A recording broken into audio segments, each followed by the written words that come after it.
Improve your game with Australia's biggest range and expert knowledge, where every store is locally owned and operated by people who love golf as much as you do. Drummond Golf, for the love of golf.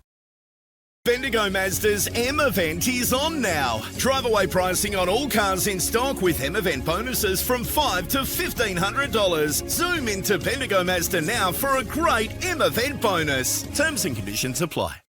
It's a simple objective. Shoot the lowest possible score. So at Drummond Golf, if you find a lower advertised price, we'll beat it. The Drummond Golf lowest price guarantee. You've got to love that. Every swing is truly unique. So My Match, golf's most advanced fitting experience, measures individual characteristics and selects perfectly matched clubs to help you play better. Free and exclusive to Drummond Golf.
Welcome back to the QEO. It is senior grand final time. Gisborne and Sandhurst. It's been the theme of the day here on Footy Fresh, where local footy lives at Fresh Bendigo.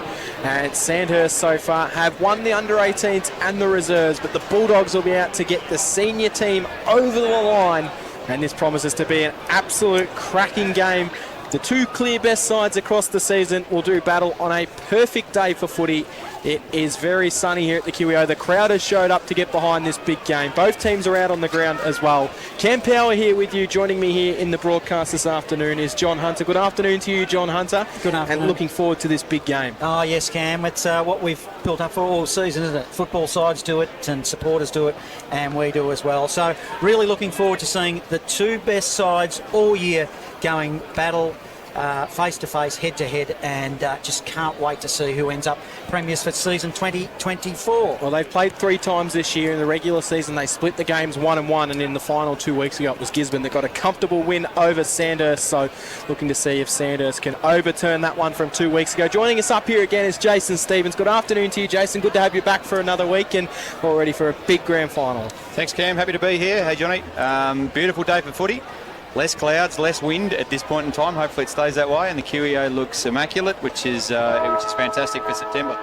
And not only will you be keeping a close eye on the footy here, you've also got an affiliation as the girls out there in the green and white of Kangaroo Flat are playing in the A-grade netball as well, Jace. It always looks good, the green and white in September, Cam, here at the QEO. It looks nice, sort of stands out. Pretty vibrant colour out there, so I'm wishing the girls all the best over there at the netball courts today. They're had a good week on the track. It's stayed on the track for a netball team. It's on the court. I probably should say on the court. But yeah, had a good week, and certainly the atmosphere was really good Thursday night at the footy club, so wish them well. So one change for Gisborne as well, Johnny, from their side that took to the park 2 weeks ago in the qualifying final. Unfortunately, Shane Clough, we all know the injury that he sustained in that game. He is not out. But Pat Trotter was named. He goes out as well, so it is Jared Lynch to come in to replace him. Of course, Jared Lynch, 210 games for the Gisborne Bulldogs. Made a return last week in the reserves, and he got through, so he gets his chance back into the side today. He's a huge inclusion for them. Yeah, only makes them stronger, Jace, really, to have a player of that calibre come in. A few whispers around about Sandhurst, whether they'll be fully fit. We know Curnow missed last week with a knee, and some conjecture about Tardrew, whether or not he's got a soft tissue injury, which might test him out if he starts in the middle of the QEO, because it's pretty rock hard. It is, and we'd hope we see him in the middle today. Obviously, it looked like he was carrying something last week, but by all accounts, it sounds like it's no worse than what it was in the preliminary final, so I hope we see him a little bit more in the midfield. And look, there's matchups all over the ground that are really competitive from back line to forward line for both teams, so really looking forward to it. We're only moments away from the national anthems and the pre-game ceremony getting underway. It's a pretty good crowd in here, and the rain looks like it's held off as well, Jace, so that should be a promising sign for what brings. And it looks like a pretty good crowd building down there to the left-hand pocket. Yeah, there's plenty of crowd around the grandstand and even over towards the netball court to the ground. There's the crowd is starting to thicken up pretty nice, so it's should have a pretty good contest. Now, we were talking before about Gisborne using the home rooms as maybe a bit of a mind games. Is this also a bit of mind games going on here, that they were pretty much lined up for the anthem? Sandhurst have come over, now they've gone back over to warm up again. Is that something, am I reading a little bit too much into that? No, you're not. It's always mind games. It's I think it's interesting that Gisborne have got their girls and their senior boys in, so they just wanted to make sure it was balanced out and they were on the right side. But yeah, plenty of mind games with selecting the Sandhurst rooms from the Gisborne guys, so that's an interesting move. Yeah, I like it, the gamesmanship. I don't like it when they carry on with this stuff about non-selection and selection of players, because ultimately pretty early in the day you know who is playing and who's not playing. So, but that other stuff, particularly, that's I won't say it's a genius stroke, but to make sure that Sandhurst are not in their comfort zone, just to put them out, because let's be honest, a 1% difference in your attitude and your mindset and fitness and all those things could mean the difference between a grand final and not. So we're looking at to head down to the pre-game ceremony. We've got the Gisborne netball girls up against the Kangaroo Flat netball girls as well in A-grade netball, and of course in senior footy it is Sandhurst and Gisborne. Master of ceremonies is Benny Jones. Okay, ladies and gentlemen, welcome to the Queen Elizabeth Global for the 2024 Bendigo Football Netball League Grand Final in both the football and, of course, the A-grade netball. The Bendigo Football Netball League respectfully acknowledges the traditional owners and custodians of all the lands and waters on which we train and play. We pay respect to their elders, past, present and future. So now, if you're able, could you please be upstanding as we observe the national anthem. Thank you.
Good luck to all our players and officials in their respective platforms.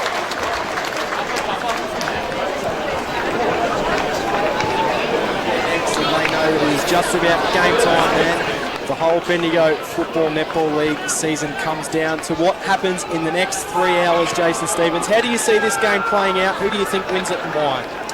Well, first of all, Cam, it's not only the players, the netballers and footballers that go through that. That's certainly, you stand up here in the commentary box and you can feel it as well. It's a different day. It's a big occasion. But both these teams have been here, done this before. They've been part of these big contests. I give Sandhurst an opportunity. I think they're well and truly in this fight. It's going to be an interesting game. If they can replicate the footy they played in the last quarter last week in the preliminary final, if they could start that way, I certainly give them a big shot in this game. But Gisborne are in good nick, and as we sort of said in the pre-game just before, Jared Lynch coming into the side is only a luxury, isn't it, to bring in a player that's played over 200 games of Bendigo footy to drop into the senior side. You got your fan club down there, Jace. Yeah, it is. Just the loyal Kangaroo Flat people, mate. We're always talking to each other. That's nice. So the Gisborne midfielders are now heading into the middle of the ground. Of course, they're the home team today, so they've dominated the home rooms. They get to go out there and just going to run through some stuff in the middle of the ground as well. John Hunter. I've got the 3 Mickelson medal winners this year all out there as well. Well, it seems like there's more Mickelson medal winners out there than there's not, and we've also got Michael Van Dorser at ground level. We'll throw to him very, very shortly, Cam, but into the middle, not far away from the toss of the coin. And Jason, I mentioned a couple of potential injuries. As a coach, do you go into a grand final with potential injuries, or when it comes down to it, is it too hard just to simply leave them out? Depends on the player a lot of the time, and we were reflecting sort of off air before. We know of occasions where it hasn't worked. We know of a few occasions where it has worked as well. So I think it's unfortunately with coaching, learned an early lesson myself that you can't treat everyone equally. There is some differences amongst your group, and it depends on the player. So today with Lockie Tardru, we know that he's carrying a calf injury is what we're estimating it is. He's in that equation. I'd probably pick him like they have done. One thing that the Gisborne Bulldogs are doing today, which I think is absolutely brilliant, is we know what happened with Shane Clough in the final 2 weeks ago. Unfortunately, he's out with a broken jaw. They hung his jumper up in the rooms pre-game, and he's now having his jumper hung up on the bench just in front of us as well. So he is definitely there. He's down there as well, and he's also talking in very good spirits after. We know what happened a couple of weeks ago. We won't go into that, but a terrific gesture from the Gisborne Bulldogs. Yeah, it's good, isn't it? That's fantastic to see. That's what clubs are all about. That's unfortunately he'll be feeling it today, and really would love to be out there. But to have his teammates and his club recognise him in that way, it shows the quality of the Gisborne Footy Club. And joining us as well, down on ground level, he's out there on the ground. It's Michael Van Dorsa. Good afternoon to you, Michael. What's the conditions like out there? Afternoon, guys. It's absolutely fantastic down the ground level. The wind is blowing a little bit, but I tell you what, the conditions are perfect, and dare I say it, guys, that it's actually springtime weather out in the middle of the oval at the moment.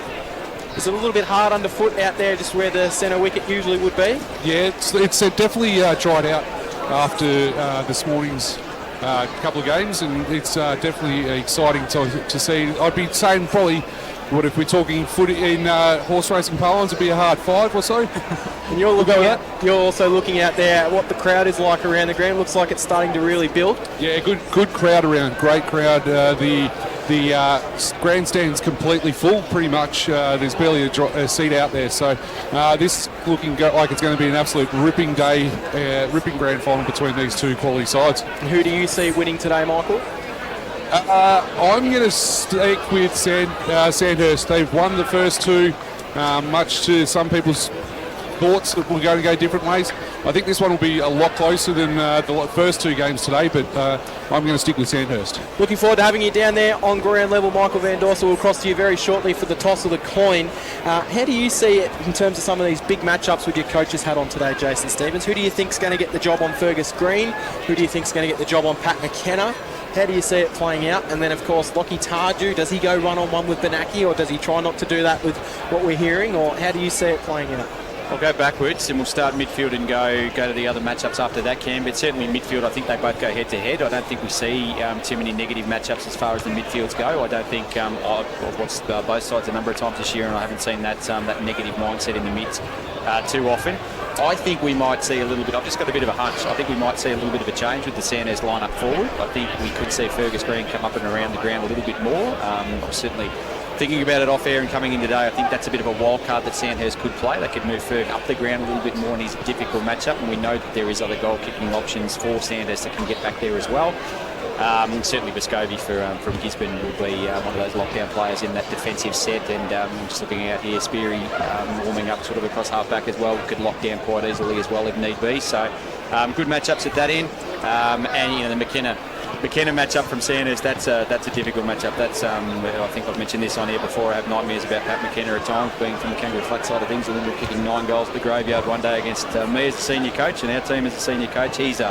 If he gets going, he's a difficult matchup for anybody. I'll be really interested to see how. It's got the feeling on it that it might be a day today that he absolutely explodes in these conditions. I feel like going with the ball movement inside forward 50 is going to be a big key for this game. Yeah, as he lines up for us directly in front of our commentary box here, he's having set shots from around about 50. He looks in ripping condition too. He's shorter hair too today. The other thing that's of note is Bryce Kerno having set shots at the other end. Maybe we might see him playing a little bit more forward. Down to you, Michael Van Dorsa, for the toss of the coin. Yeah, both captains are here in Lockie Tardru and also Jack Reaper, and it is Lockie Tarju winning the toss, and he's going to kick to the screen right of your radio dial towards the town end, boys. So it's going to be on in just a few moments. And I'm also looking at those trees and maybe your shirt fluttering around it. There is a bit of breeze picked up in the last few moments. Thanks very much for noticing the shirt fluttering. Yes, there is. The breeze has picked up a few knots, I suppose you could say. It's probably a couple of going to the town end as per normal, but it's going to be, it'll gust up occasionally as well, especially considering there's not much covering it from next to the grandstand on the other side. Looking forward to your comments down there on ground level. Always a good insight on grand final day, but not only for the players out there today, Johnny, there's also two milestones on the umpire side of things. Jack Anderson and David Carter are umpiring their first senior grand final, and they are doing so with the experienced John Norton. And you're also commentating your first senior grand final, so congratulations, Cam. Go well today. It's all about the people, and it's all about the contributions that everyone has made. I'll be looking forward to watching Zach Dennehy today. I think he kicked 3 goals in 3 minutes a couple of weeks ago and absolutely tore the game apart. So he is a player to watch for my point of view, Jason. Really, really good, really strong. Tipping him for a medal? Oh no, just a 5-minute period that rips them apart again. So we're not far away from the start of this big game, the grand final, the culmination of a season. It has all come down to this. Gisborne have marched through to the grand final. Sandhurst have had to use their second choice this afternoon, but it doesn't matter. They're here in what is the final game of season 2024 at the home of country football, the Queen Elizabeth Oval. John Hunter, Cam Power, Jason Stevens and Michael Van Dorsa. Grand final, local football lives at Fresh Bendigo. To take you away for the opening term, here's Cam Power. Yes, certainly looking forward to this one. And Bryce Curnow straight into it in the middle of the ground as well. So a little bit of push and shove going on early. He's going to line up forward, which I find fascinating. He obviously missed last week's game due to an injury, but he goes straight down onto the matchup with Reaper. So that's a battle I'm really looking forward to. Maxted and Dennehy are also matched up down there. That's another battle I'm really looking forward to. But in the ruck, it'll be Braden Blake going up into the ruck for Gisborne against Sexton. We'll call Sexton with the first hit down, and we're underway in the grand final. Paddled forward for the Dragons in the Coghlan direction, but it comes out to Gray. Gray to Spear, was dealt with after he kicked it. High ball down the grandstand side wing, comes out for the Dogs. It works its way back into the hands of Gray. He'll send it inside forward 50. Bouncing ball in the direction of Luxmore. Bounced over his head to Wilkinson, who was pounced upon as soon as he received the footy. Umpire calls it to play on, and it'll hit the bottom of the pack. They'll all dive on top of it, but it's a good hot start early. We're less than a minute into this grand final. It's in the forward pockets here, Barnard Street End, in the shadows of the South Bendigo social rooms. You'd be disappointed if I didn't say it, Cam. It's Tardru who just swooped on that football from the throw-in, but it's a poor kick. Turnover now. Dogs 70 metres from home. It'll be a long kick in by Gray. Gray will go to the hot spot, still 40 metres out from goal, pinging around, picked up there by Tardru. A high up and under left. He'll go to the swing pool side. Good strong mark by the Dogs, and the mark's been taken by Liam Spear. Now Liam Spear, a couple of early disposals for him. Going to slow things down. It's a big crowd in here at the QEO, and they're still filtering in as well. He sends it out towards the race on the far side. Poolside mark is taken for Gisborne. 60 out from goal.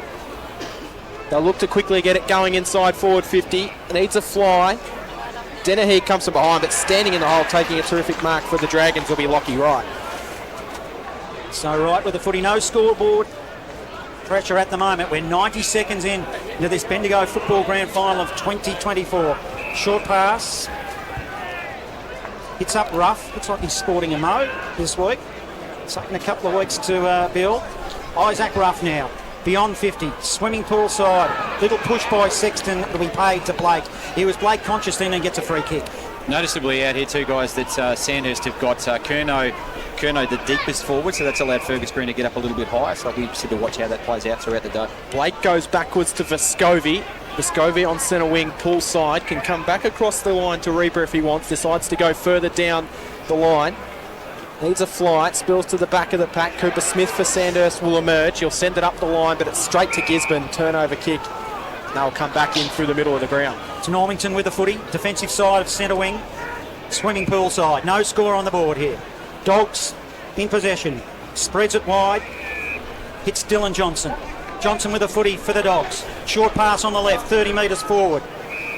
Hits Cardillo. Cardillo dishes it off now. Handball. Long ball in. Gisborne in attack now. Noah Walsh swoops on it. Turnover. Handball sweeps it wide. Tardrew getting a lot of the footy at the moment. Gives it back to Walsh. They're under pressure here, Dragons. Push it towards the boundary line. They do. And it's a whistle and a ball in, 70 from home. No score on the board, 3 gone, opening turn. You're right, John. It looks like the Sandhurst midfielders are getting better at that contest at the moment. So Tardrew and Walsh seem to have had a fair bit of the footy. The Gisborne mids probably need to lift here a little bit, although it is in their end. Throw in. Blake and Sexton. Blake won it, but it was stolen by Tardrew. Handball forward to Ureta. Ureta got it out wide to Helprat, who just emerged his way through with a handball, went looking for Walsh, and it goes over the boundary line for a boundary throw in. Centre wing position, full side, and it's a sea of red, white and blue hoodies out there right behind the ground. Plenty of Gisborne support in today here at the QEO. No score on the board. This first quarter is sponsored by Rural and Outdoors in Castlemaine. The Bendigo Football Netball Grand Final of season 2024. Blake wins it, gives it to Johnson, sharing it around. Banaki to Lakey. Lakey spreads it wide. They're just racking up possessions here. The Dogs. Ball is with Gray. Short pass. Did it go the required distance? It did. Lakey's out now. He's on half forward. Short pass forward. McKenna hits him up. 50 from goal, and the first shot at goal will go to Gisborne to the Barnard Street end. Those mids from Gisborne, Blakey with the footy there at the end of it, Banaki that started it. That's what we were just asking for. Sandhurst mids seemed like they started the game really well, but that's the Gisborne boys starting to get on top now. Say's kicking against a pretty strong breeze. Directly in front. He'll kick it at the paint mark of 50. Short pass. He didn't think he had the distance. It was a poor... Well, in fact, it was good. Banaki, a diving catch. Slips catch at the second slip. And at 45-degree angle now, and the distance won't be a problem now. He's only 35 from goal.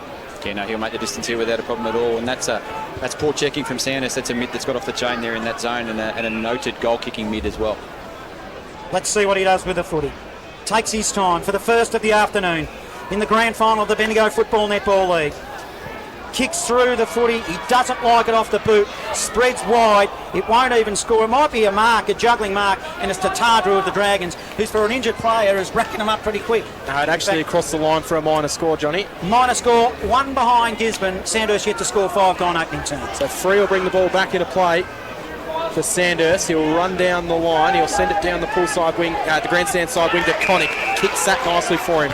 Connick will go further forward to Maxted, who's got away from Dennehy. He marks, accelerates away. End-to-end footy this from the Dragons. He goes in the Fergus Green direction. He used his body, but he dropped the mark, did Fergus. Handball's back to Ureta. Ureta snaps the first goal in the grand final.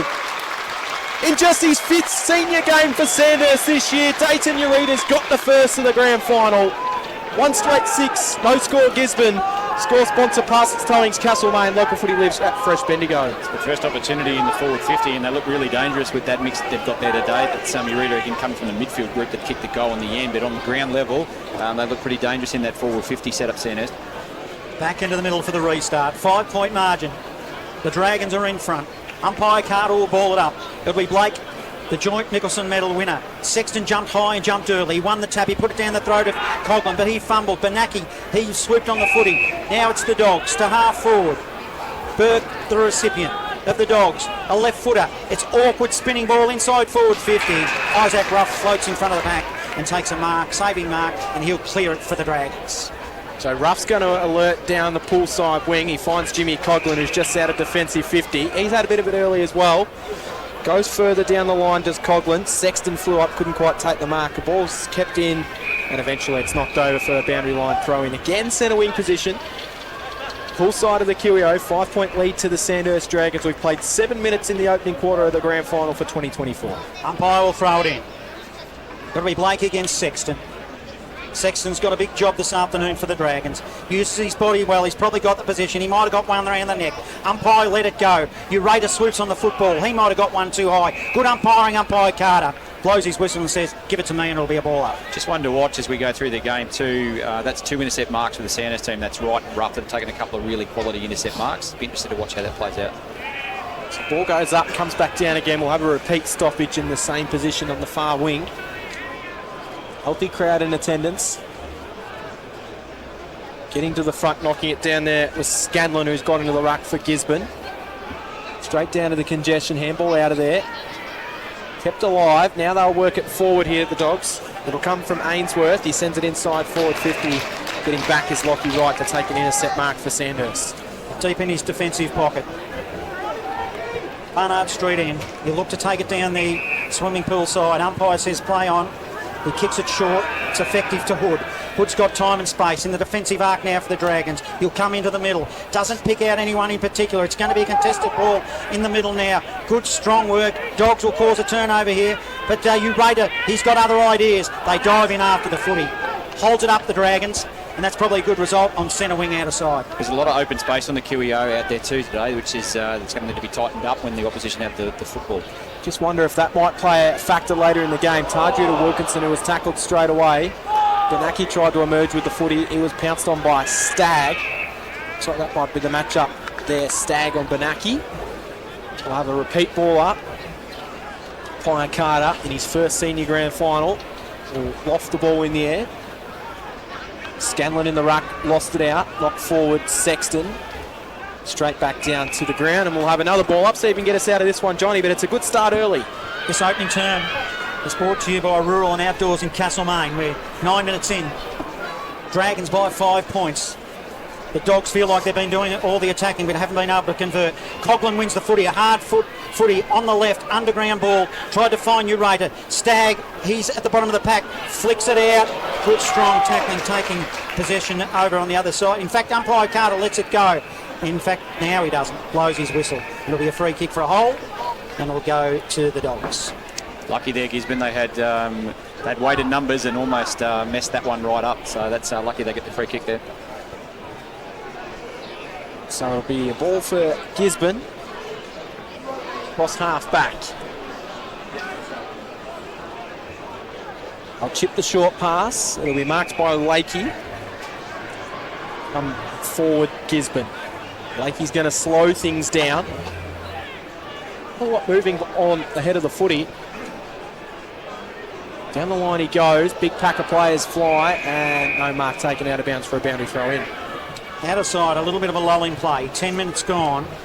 Opening term in the grand final of season 2024. Gisborne up against the Dragons. Doing the ruck work will be Scanlon for the Dogs. Sexton wins the tap. Overrun the footy there with Shapano for the Dogs. Up against the boundary line, over it goes, and across half forward to be a ball in. Michael Van Dorser at ground level. Boys, I don't know how you're seeing the Gisborne matchups at the moment, but the runner has been out more times than the bins go out on a weekly basis to some of the players out there at the moment for Gisborne. Plenty happening down there. Back into the Gisborne side. Jared Lynch gets forward, handballs it out. Carraher tried to emerge with the footy for Sandhurst, and he just runs straight for the boundary line, takes the contact and goes over for a boundary throw in. Any interesting matchups you're spotting, Michael? Nothing at this point in time, boys, but I'm just wondering whether or not whether they're trying to work it all out and trying to figure out what their matchups are supposed to be. So it'll be the Dogs who win it through the middle. Shapano got on the end. In effect, it was Johnson getting involved, and there's a whistle on play. Might be 2 hold. Dogs get another free kick just forward of centre to the Barnard Street end. It's Benaki with the footy. Brad Benaki now. He'll kick it long. Inside forward 50. McKenna is the target. Oh, he got a lot off that ball. Just didn't quite drag it in. Now it's Stagg who picks it up for the Dragons. He's 40 away from his defensive goal, Barnard Street end. Stoppage and a ball up. 5-point margin. Dragons have this one under control just at the moment. 11.5 gone. Opening turn. Stagg taking a little bit of time to get up down there on ground level. Looks a bit sore. Just on that matchup thing that Gisborne is looking at, that Michael mentioned as well, I think they're trying to orchestrate getting a free behind the ball. So they're actually looking to... Reaper's been taking right back to the goal line. They're trying to find a free defender. At the moment, it's Spear that's trying to get free across halfback. This might be coming off. Yeah, Stagg really hobbling towards the ground. So we'll get Michael onto that one to see what's going on with Nick Stagg down there. But that doesn't look good if you're a Sandhurst. How important Nick Stagg is for the side. I think the signal is blood rule first up, boys. So I'll have a look and see what's going on from there. Certainly looks a bit sore and proppy as he heads towards the boundary. So there's a bit of a stoppage in play. Umpire Norton will throw the ball up in the air. Interesting before he actually gets off the ground, but it's Knocked out of there by the Dogs. They go wide, turnover. McLean bangs it into the middle of the ground for Sandhurst, but it goes to space. It bounces towards the Maxted direction. He hit it hard, but it was well read, and a nice pick up by Reaper. Reaper then fires it out wide to Jared Lynch, back into the side. Lynch handballs further forward. They'll pump it inside forward 50, the Dogs. No player intended at the bottom, but it spills to McKenna. And he just popped up like a little sprinkler inside that forward 50, and he takes the mark on his chest 40 metres out, almost directly in front. Really good body work by Pat McKenna too, just to actually lead his player underneath the football and just lean and take the space where the ball was going to land. So quality forward craft. Actually thought he'd ran himself out of the play for a second then, but he knew exactly what he was doing, Pat McKenna.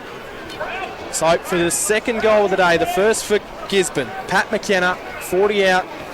Not too much of an angle to deal with on the right. He stabs at it, but he's put it through. Gives a good celebration as well. Pat McKenna kicks the goal, and Gisborne get themselves in front. They're 1-1-7. Sandhurst 1 straight 6. It's been a good battle early in the opening quarter. Score sponsor Central Kitchens, Bendigo, 13 minutes gone in the opening quarter.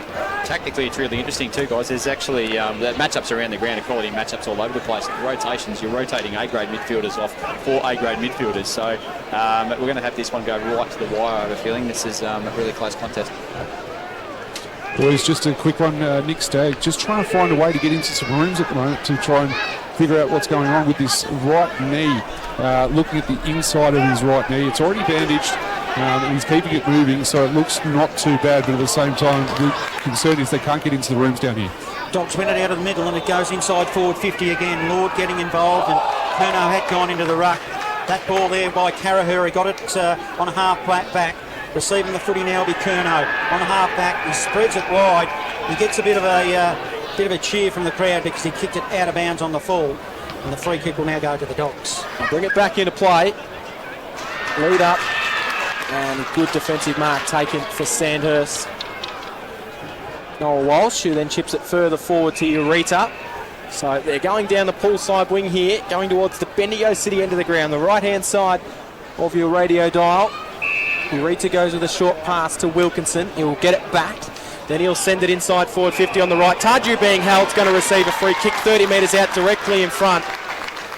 And Lachlan Tarju will go back, and we thought he might have spent a bit of time forward, and that's exactly what he does, but he's gone forward and he's got himself an early free kick, Johnny Hunter. He'll line up 35 out directly in front.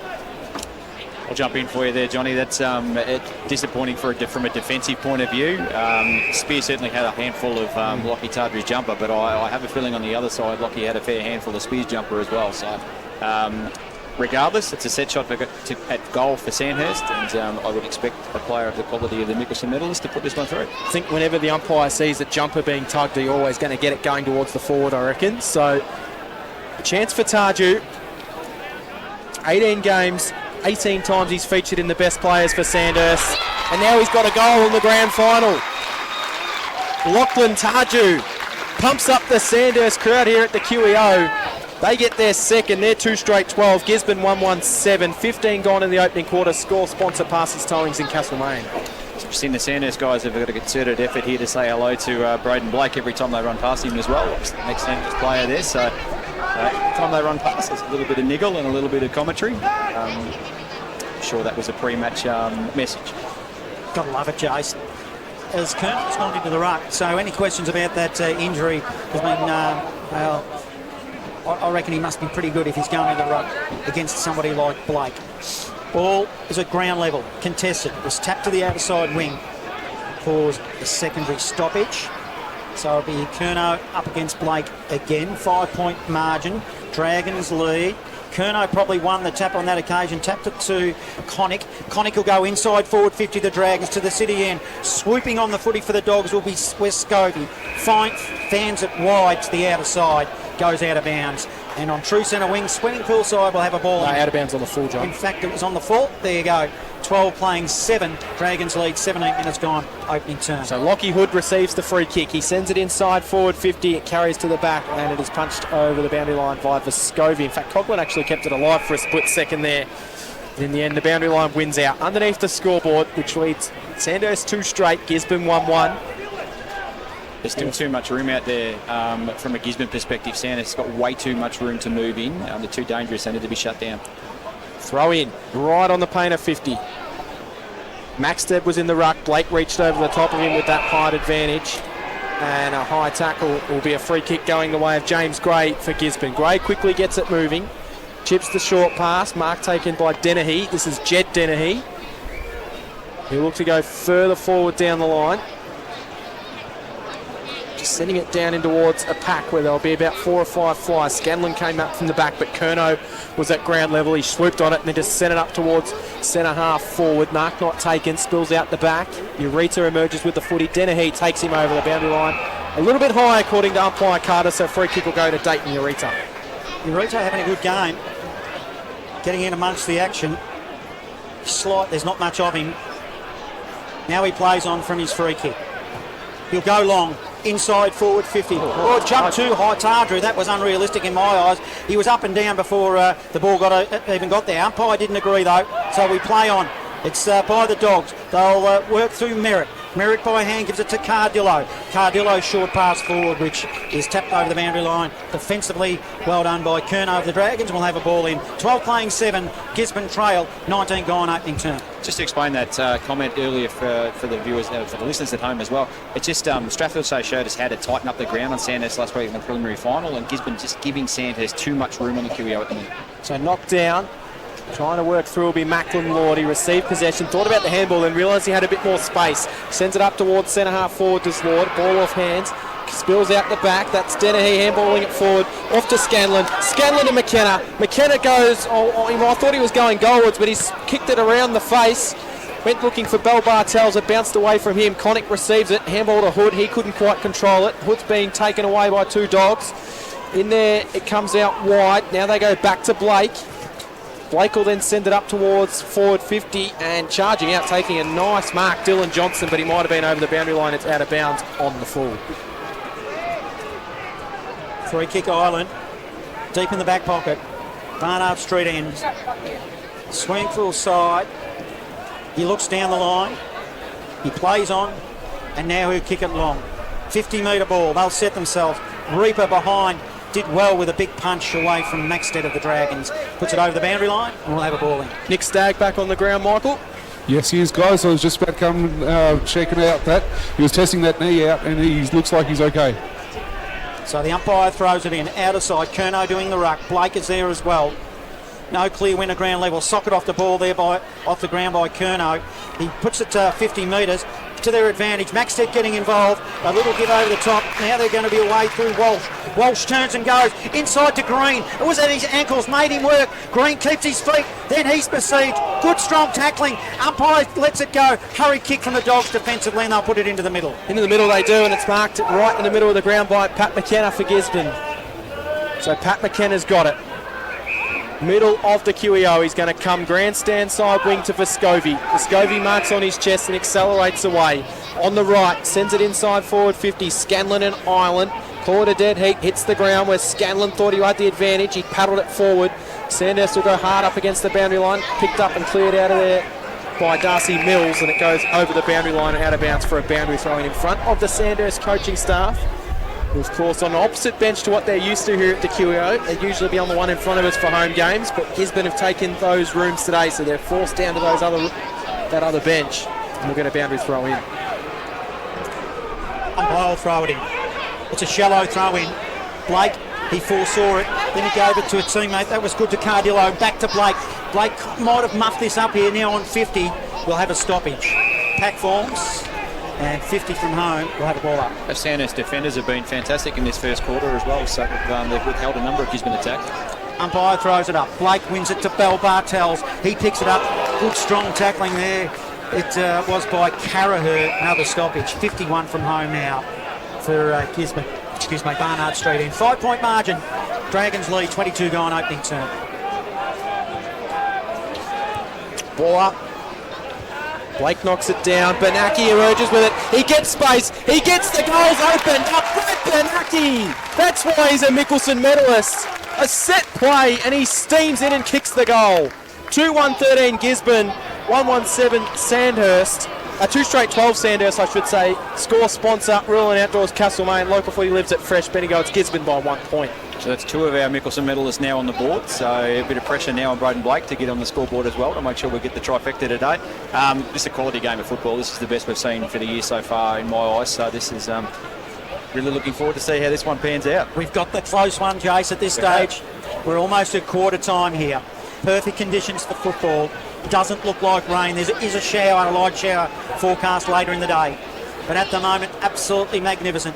As Connor Sexton wins the tap on that occasion. Stagg is still out there. Swoops on the footy. Then he fumbles it. He's at ground level. Taps it. Now we're on left half forward. Lakey does well. He wins it for the Dogs. Causes a turnover to Johnson. Johnson laterally gives it to Spear. He's defensive 50. He'll put it into the path of the teammate in Gray. It'll bounce. One-on-one contest. Good work, Connick. Gray did well. He'll come inboard. Gives it to Danahy. Danahy will give it back to Gray. Gray's got Bell Bartels. If he can give it to him, it's a poor kick. He's got time and space on the boundary line. 50 metres out from goal. Into the corridor. Hits a target. They had to work, but the Dogs did it through Cardello, and he'll have a shot at goal. I don't think he is. Cardello now. He'll spread it. I reckon he probably should have put to the top of the square. McKenna was his target. Picked up there by Wright. He goes long up the ground as Green and takes a mark for Sandhurst. Green's got players streaming forward. McLean has just run. It looks like he might have just ran all on the ground on his own. Kick didn't quite get to him. Eureka knocked away from him by Spear. Now the Dogs will work forward. They've got space through Dylan Johnson, who's doing it on both wings at the moment. Johnson on the left. It's a real ugly looking ball inside forward 50, but it bounces all right for Braden Blake. Blake knocked it to the ground. Picked up by Cardillo. He sends it towards goal, and he's kicked it out of bounds. Right hand forward pocket. We'll have a boundary throw in, and there looks like another Gisborne player coming off a bit sore down there, Michael. Yeah, a couple of them coming off from not too well in this one at the moment. James Gray's the one coming off holding his side at this point in time. And just a quick update on the netball side of things. Strathfield say leading by 37-36 over Gisborne in the A reserve by 1 goal. Barnard Street in, Dogs in attack. Umpire throws it in. Blake at ground level. He is besieged by a pack of Dragons. We'll have another ball up. 30 from home. Barnard Street in. Dogs looking at getting another one in the board before quarter time. Up they go in the ruck. Good swoops on the footy for the Dragons. Poor handball over the top. He coughed it up. He gave it to Lakey. Series of handballs ends up with McKenna on the left to the top of the square. Dragons need to kill it here if they can. McKenna backs up his own football. Gives it by hand to Johnson. Johnson on the left goes home. And in fact, it might be out of bounds. For a kick that went nowhere near the goals, John. It went out of bounds on the fall. He did everything right, but kick it properly there, Cam. 1 point margin, Dogs lead, 25 minutes gone opening turn. Pass short in, back in, finds Noah Walsh, and Noah Walsh over the top to Cooper Smith. So Smith has it, right on the defensive 50, left-hand side of the ground. The old South Bendigo change rooms, which are no longer there. We'll send it down the line. Scanlon will get the first look at it, goes through hands, spills out the back. Vescovi couldn't quite control it. Tarju picked it up, was tackled by Vescovi, but he managed to puddle out the handball in the direction of Sexton. Spills forward for the Dogs. Vescovi, he turned it over. Tarju emerges with it, gave it off to Stagg. Stagg pirouettes before finding Curnow. Curnow will go back to Tarju. He's just labouring a little bit there inside forward 50. And it goes over bounds for a boundary throw in right on the paint of 50, right-hand side forward pocket on the grandstand side of the ground. Dragons in attack. They're looking to pinch one before quarter time. Curnow in the ruck. He's got front position. He went up against Scanlon. Now it's Walsh. He can't win possession. And Stagg, hard footy, ground level. Asking for a free kick was Lord. He won't get one of the Dogs. We'll have a ball up. 1 point margin. Dogs lead, 26 and a half gone. Opening turn. The ball up right in front of us. Curnow taps it forward. Lord couldn't quite get boot to ball. Go over the boundary line, so we'll do it all again, but this time it'll be a boundary throw in as opposed to a ball up. Right there, 60 out from goal. 2 14s in Tarju and Lord lining up on each other at the moment, but it's Scanlon in the ruck up against Curnow. Curnow tapped it forward in the direction of Smith. Smith accelerates away. He's hard up against the boundary line. In the end, he ran straight over the boundary line for another boundary throw right in front of us, and I reckon that was his intention without making it look like that was what he was trying to do. Boys, just letting you know, James Gray's back out on the ground. He was just a little stinger on his left-hand side. Umpire throws it in. Michael Van Dorsa at ground level where local footy lives at Fresh Bendigo. Grand final footy. The ball was with Benaki. He gives it to Lord. Lord to the wing. Gives it now to McKenna. McKenna marks it on wing. Broadcast side. Just slowing things down, waiting for something to emerge. He'll kick it into the middle. He'll go corridor.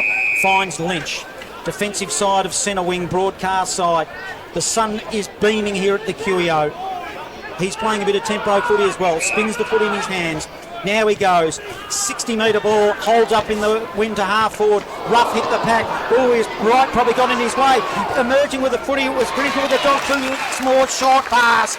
And the Dogs have got a mark through Burke, and he'll line them up on a 45-degree angle, and they just emerge from nowhere there, Jason. Clear communication there between the two Sandhurst defenders. Wright and Rough both went for the same footy. But one of them could have swallowed it up easily had they communicated a little bit more. Difficult on grand final day, big crowd, a lot of pressure, but certainly an error from the Sandhurst defenders.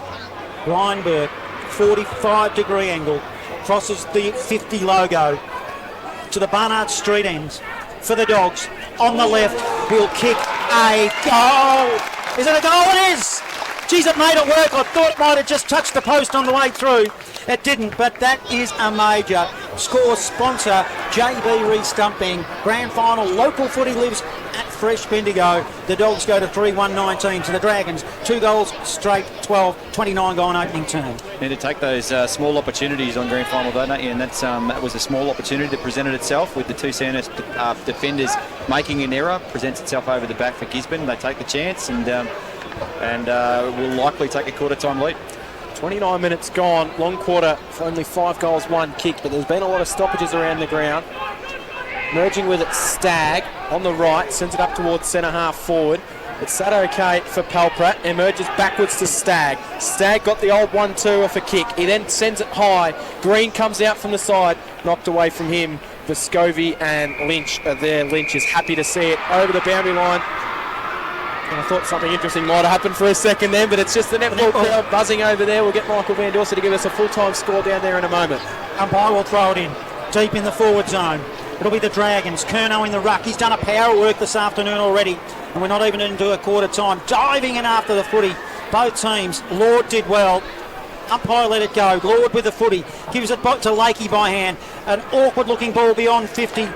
And right up the ground is McKenna. Working hard, might get one for 2 hard. Bell Bartels for the Dogs. It will be. And his first possession of the afternoon in the defensive arc.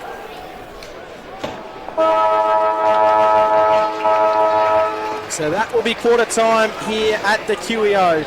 It is grand final day, and it has been a very entertaining opening quarter. It's the Gisborne Bulldogs 3-1-19 leading the Sandhurst Dragons 2 straight 12. A big second quarter to come in this one. This game has got the makings of an absolute epic rickroll over it. Local footy lives at Fresh Bendigo.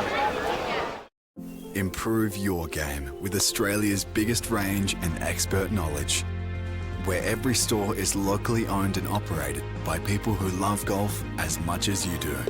Drummond Golf, for the love of golf. Bendigo Mazda's M event is on now. Drive away pricing on all cars in stock with M event bonuses from $500 to $1,500. Zoom into Bendigo Mazda now for a great M event bonus. Terms and conditions apply. It's time for the top 5 for the Bendigo preliminary final weekend. Number 1, Malik Gordon here from Strathfield Say, a fantastic goal out of the pack on the outside of the boot, if you don't mind. And with a little check side kick, he's kicked Strathfield Say's first.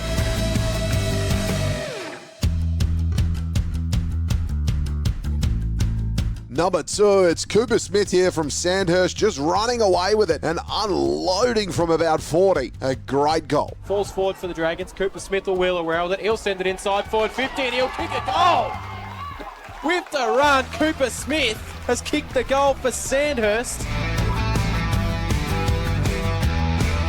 Number 3, Lachlan Tardrew here from Sandhurst. There was a real high up and under kick, camped under it, got it, played on, and kicked a beautiful goal. On the outside of the boot, snuck it through for a goal. Here they come, the Dragons. Number 4, James McLean from Sandhurst, got on the end of some great work from his teammate, but had to finish the job and did that indeed. Gives it to Jake McLean, who can slam it home.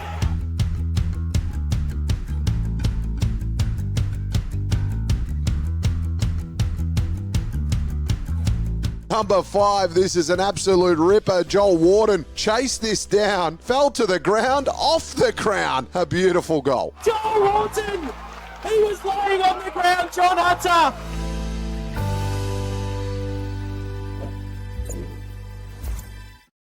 Every swing is truly unique. So My Match, golf's most advanced fitting experience, measures individual characteristics and selects perfectly matched clubs to help you play better. Free and exclusive to Drummond Golf.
Here at the QEO, it is grand final day. Gisborne and Sandhurst.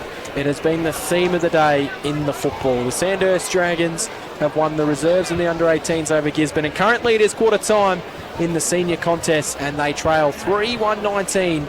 Gisborne, Sandhurst 2 straight 12. Looking at the goal kickers in this game, Brad Benacki, Ryan Burke and Pat McKenna for the Dogs, while for Sandhurst it's Lockie Tarju and Dayton Ureta. Some of the better players in this game for the Sandhurst Dragons, John.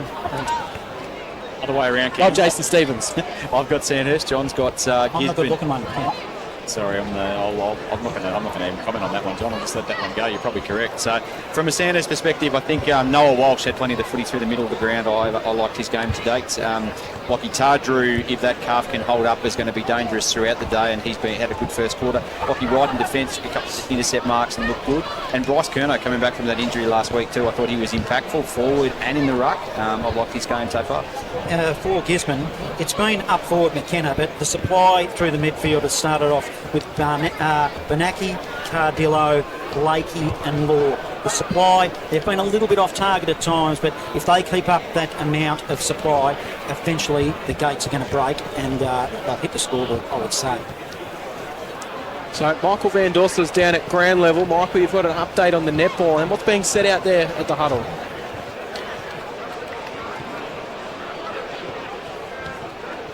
Michael's not with us down there, so we'll come back up to what's going on here. Jason Stevens, how do you see with the win? You'd think Gisborne would be pretty happy considering they were kicking against it in that first quarter to what it looks like at the moment. I think they would be happy. I've got no doubt about that. But there'd be some moments in their coaching staff. I think it's been it looks like a Sandhurst type of game. It's pretty open out there on the field at the moment. So I think they'd be a little bit nervous about that. I'd want to tighten up and make it a bit more contested from a Gisborne perspective. But certainly you'd be happy taking the lead at quarter time. So you just think with the breeze, what have they got to get to? As Michael Van Dorster's back down at ground level, what do you got for us down there, Michael? Hey boys, just letting you know the A reserve result was what the big crowd noise was late in that first quarter. It was Strathfield say getting up on the siren over Gisborne by 1 goal in what was an absolute ripper. Just listening into both huddles at the break, and Gisborne really just making a point on their stats board about play-ons between the arcs. I think they were at 7-1 in that stat for them, so it's just a real big point from the Gisborne Bulldogs to try and make sure that they're playing on where they can. On the Sandhurst side of things, they're really wanting to lift their intensity on the ground balls, make sure they run and carry and take territory. That was the big word out of the quarter-time break. And it looks like Nick Stagg's okay. He's named on the ground to start off in this second quarter. Michael Van Dorset down there at ground level as the second quarter is about to get underway. Umpire John Norton will hold the ball in the air, and to get us underway in the second quarter will be John Hunter. Grand final, local footy lives at Fresh Bendigo. In the big game here, it's a 7-point margin. Dogs lead. They dominated inside forward 50, but Sandhurst were up to the challenge. We've got the close one here. Umpire will throw it in the air. Up they'll go. It'll be Blake against Sexton. Blake wins the tap. Tried to give it to Benaki, but Blake followed up his own ball. He's tackled strongly by the Dragons in the middle. They'll tie it in and look for a second stoppage. Oh! Umpire Norton has said he didn't try to get it out. And Dragons free kick. It'll go to Stagg. By hand gives it to Walsh. Walsh of the Dragons inside forward 50. Wilkinson overruns the football, but Johnson didn't of the Dogs. It's a turnover. Handball now. Might have another turnover inside forward 50. Handball over the top to Green. Green tried to cleverly give it to a teammate and couldn't. Hurry kick though. Comes quickly boundary side and goes out of bounds on the full, and we'll have a free kick. That was interesting feedback from boundary level from Michael too, to hear that Gisborne want to play on between the arcs. That means that they're encouraging that fast movement, so might have to convert and say it's a Gisborne style of game, because it's certainly the way it looks at the minute. So it'll be Spear to bring the ball back into play. Liam Spear, it's the 9 games this season after being overseas for a long period of the season. Intercept, turnover, Ireland. Ireland comes back in ball, but Braden Blake makes his presence known. He takes it, then he sends it out forward. He sends it out to the races. Flying forward, James Gray. He's got a handball to McKenna. McKenna got it. McKenna can steady. He'll snap around the body on the right. McKenna kicks the goal for Gisborne. He's got 2 goals in the game. Pat McKenna is flying. And Gisborne move along to 4-1-25. Sandhurst 2 straight 12. A minute and a half gone in the second quarter. Score sponsor JB Re-Stumping, where local footy lives at Fresh Bendigo. As McKenna nightmares that I mentioned early in the broadcast, I'm starting to get flashbacks here. This is he's looking really dangerous forward of the footy, and again, that's what Michael mentioned at the quarter time address. Actually, was about playing on at all costs through that middle of the ground in between the arcs. They did that, executed. Easy shot at goal. This second term is brought to you by Central Kitchens, our sponsor in this grand final of Bendigo football. Local footy lives at Fresh Bendigo. Blake wins it out of the middle again for the Dogs. Sharing it around Danahy. He'll put it over the top. It's okay. The ball is spread wide. Running onto the footy will be Burke. Picks it up for the Dogs. Handball to a running teammate in Johnson. Johnson short inside. Well, he tried to go inside to Matt Merritt, who's been quiet in the opening term. Boundary line, and it'll be a ball up. Dogs in attack, 60 from home. 25 playing 12. Dogs lead, 3 minutes gone, second turn. Boundary umpire wastes no time throwing the ball back into play. Sexton, Tarju, gave it off to Maxted. Maxted's handball went straight to Lakey, though. Lakey emerged into space and then Maxted actually almost sharked it. Got into the middle, gave it to Curnow. Curnow off to the run and Smith. Smith goes out wide. Good looking ball towards centre half forward. Palprat then tried to trap it at the ground, but he was pounced upon straight away. Coughlin emerged with the footy. Tried to fend off the tackle. Umpire says he didn't have any prior, but I reckon once you fend, you're playing a dangerous game, but he gets away with it. Ball up right on the paint of 50. Up they go in the ruck. Blake used his body, put it down the throat of the opposition in Tardrew. He was strongly tackled. Punching the ball forward now will be Stagg. He goes around in a half semicircle, which is a quarter circle if you're wondering. Now it's still at ground level. It is, isn't it? There's me Mass under pressure on left half forward. It's Dragons in attack, 25 playing 12. Gisborne lead, 3.5 gone, second turn. Curnow is absolutely shoved underneath it, all legally by Braden Blake, and it goes out of bounds for a boundary throw in. He's a big, strong ruckman, is Braden Blake, and Bryce Curnow's really got his efforts in for him today if he's to win that matchup. Interesting that we're used to Sexton spending a lot more time in the ruck, but probably sharing it pretty heavily as again he's worked underneath it. Blake gets it, just boots it forward for Gisborne. It bounces out of bounds right in front of us. Broadcast position. I think we remember too, Cam, that Sexton missed last week as well, so there could be a little bit of that ease back in as well. Of course, now he will go into the ruck. Looks like Caleb Connick will come down there as well. Ball thrown in by the umpire right in front of us. The gentleman Cam giving it to me. I couldn't be any closer. The ball was allowed to bounce. Blake overran the footy. Now to be Walsh for the Dragons. Handball forward to Tardru. Goes around the body. Awkward looking kick looking for Wilkinson. Curnow offered support, but his handball was too severe. Causes a turnover now. It's the Dogs. Hurry kick off the side of the boot. And Lord, in a contest one-on-one, did very well with Connick. No clear winner. Boundary side on the true centre wing. Broadcast side, 25 playing 12. Grand final, local football lives at Bendigo's Fresh FM. Throw in, grandstand, centre wing, knock forward again. Connick in a one-on-one, ball spills. Tardew finds some space. Now he emerges with it. Well, there's no issues with him because look at him go. One bounce and then he sends a high ball inside forward 50. It gets to the back and it now spills for Pelprat. Can he find some space? He's taken in the tackle straight away. And it was looking dangerous for a second, but Vescovi is playing a big role in the back line for Gisborne this year.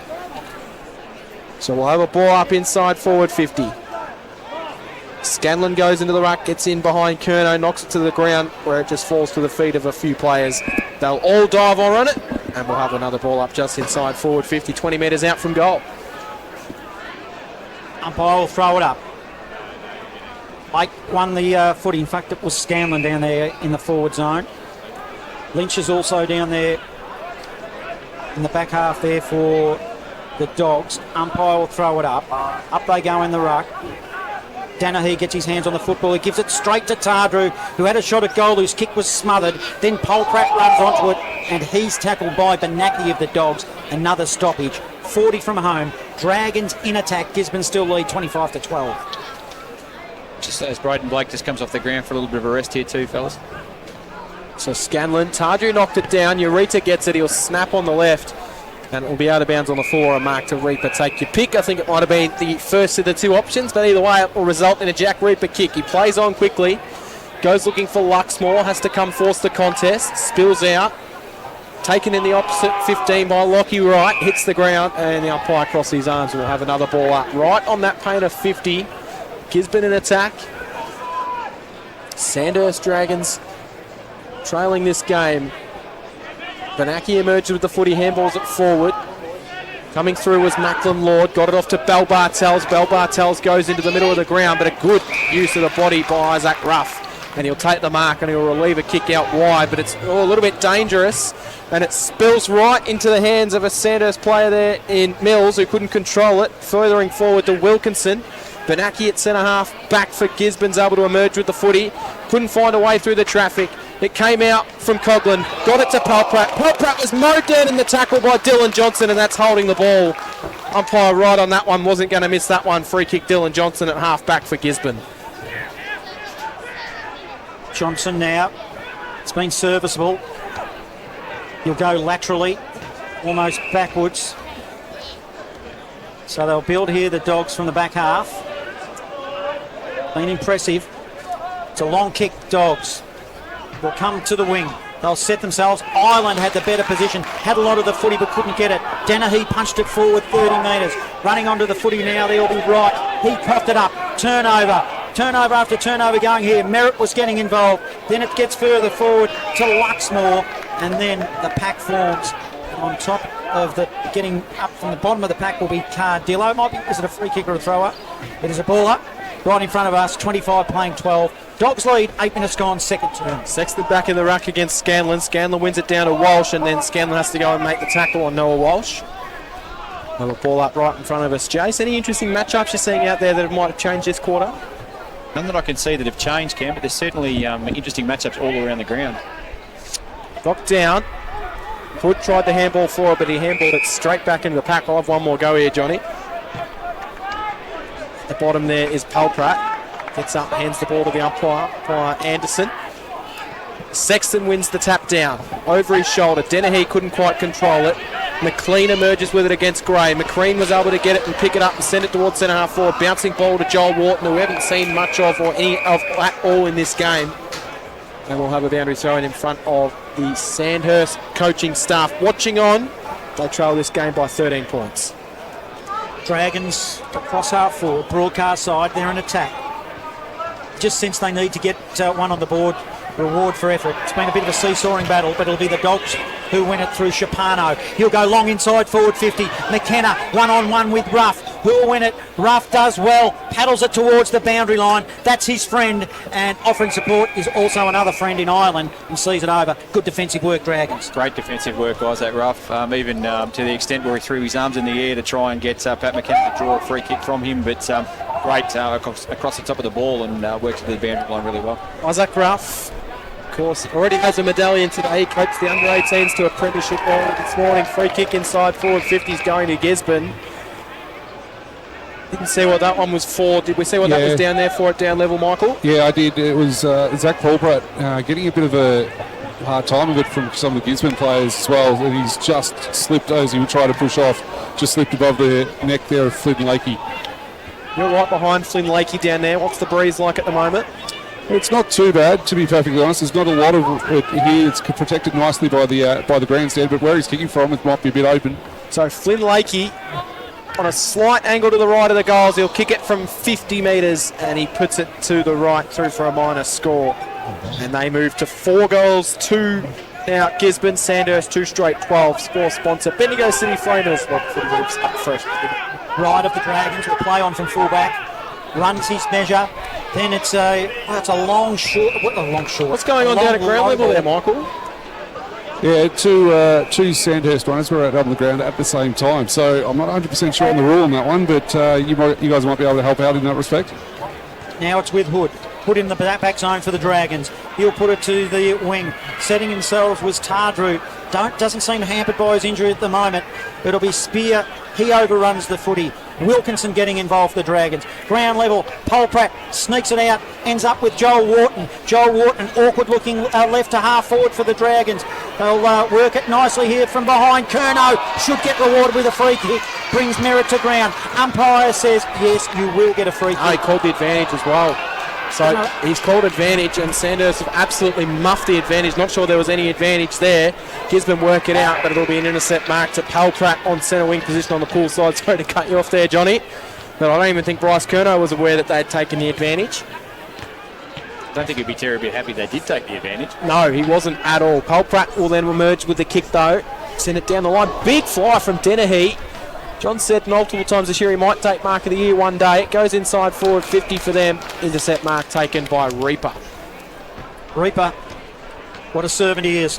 He'll go short across the face of his defensive goal. Finds Lynch, who comes into the side this afternoon. Short to Johnson. He'll go over the top.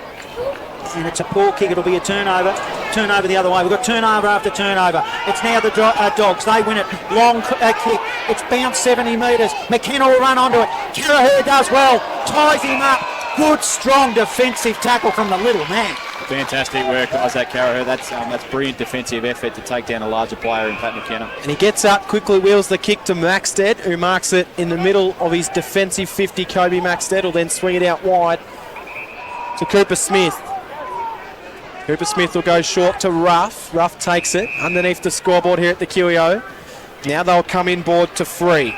So free marks for Sandhurst. But there's not a lot going on further of the footy, but he spots up a really nice kick to Lockie Hood. Hood found some space, thought about handballing off to a runner, decides against it, wheels onto his right foot, goes out in the direction of Curnow, who marks. He gets away from Reaper. Handball over the top to Tarju. Tarju handball over the top was good. It finds its way into Coughlin. Coughlin will go the centering ball. The kick just lacked a little bit, but it's picked up by Matty Wilkinson. Wilkinson goes goalwards, and Wilkinson puts through the goal. Matty Wilkinson kicks his 13th goal of the season. And Sandhurst get their third. They're 3 straight 18. Gisborne 4-2-26. Halfway through the second quarter. Score sponsor Daily Bricklaying and Construction. Local footy lives at Fresh Bendigo. Connie mentioned in the call that Sandhurst needed one shortly, and I think he was right. I think we needed to see that goal from a Sandhurst perspective, but I'm still really surprised how open this game of football is. It's pinging from one end to the other, really open contest, which isn't like the other finals we've seen today. Let's hope it keeps up. Perfect conditions. Sun is beaming here at the QEO. Curnow is in the ruck. Coughlin starting to get his hands on the footy. Tries to emerge with the footy and he just fumbled it. Bernacki said, I'll take the footy. Then he lost it. Coming through the middle will be Tardrew. He handballs over, turnover. Spear nicely. Just puts it in the direction of Lynch.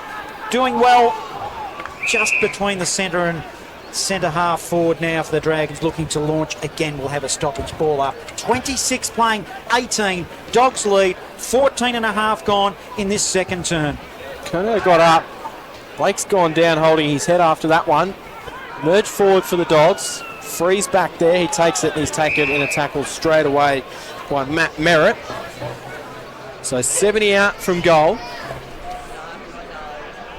Gisborne heading towards the Bendigo City end of the ground. Knocked down. Comes out wide. It'll be sent inside forward 50 from James Gray. And a good defensive mark by Liam Island. He went back with the flight and he was dealt with by Genehy as well. And he looks like he might be a little bit sore for himself down there. Michael van der Rossa down at ground level. Yeah, boys, definitely had the wind taken out of his sails, that's for sure. We're just keeping an eye on a couple of things. As Jared Lynch has been called off a couple of times here for Gisborne as well. He's still hanging around. So we'll see what happens. But I think he's just up on his haunches now and should be okay. Is Liam Island. Might just take a bit of time. As blood rule has been called. Who just came on there for the Dogs? It was Ryan Burke, boys. Sorry.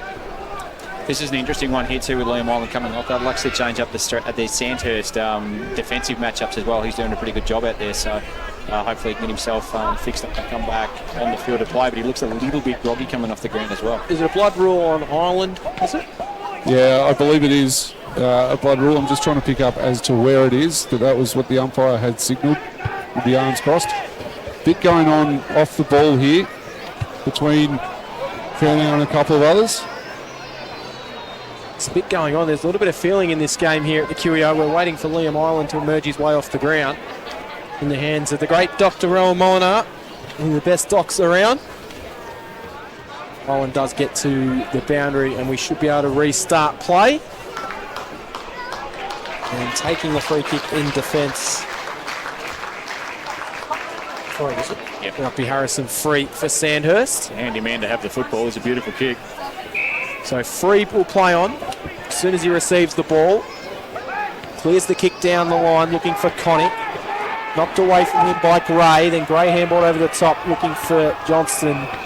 And Isaac Ruff assists it over. So any update on Ruff as he come off the ground there, Michael? No, nothing yet, boys. I'll just having a team go and see if we can have a look now. Out of side now. 26 playing 18. Gisborne lead. This second turn brought to you by our sponsors Central Kitchens in Bendigo. Ball is thrown in and it's hard up against the boundary line again. We'll have another ball in. Ryan Burke thought he'd escaped with the footy for the Dogs and was away, but the boundary umpire said no. And the footy back here to me. We'll have a ball in. Just marginally in attack now for the Dogs. Out of side. Umpire throws it. It bounced. No one got hands on it. Curnow was doing the ruck work. Hurried kick out of the pack by the Dragons through Connick. Whistle on play. Might have got one when he kicked it. And it'll be brought back. It won't be down the field. In fact, it's a free kick and it's too high. It goes to Nick Stagg of the Dragons. So Stagg has it. Crowd starting to get involved in this one to Curnow. Curnow then wheels it up towards centre half forward. Big fly from Dennehy over the top. Knocks it over the boundary line for a boundary throw in. It's a pretty big crowd in attendance here as well. And they're still steaming in here at the QEO. 18 minutes gone in the second quarter and we've got a really good game of footy on our hands. A big second half is promised for this one. Blake knocked it down. Lakey then emerged with the footy. He just kicked it forward though. Bounces away from Wilkinson. Stayed in play for Isaac Ruff. Ruff handballs to Connick. Then Connick tried to give it back to Wilkinson. And the boundary line wins out as it so often does. We'll have a boundary throw in on the pull side wing. Centre wing position at the QEO.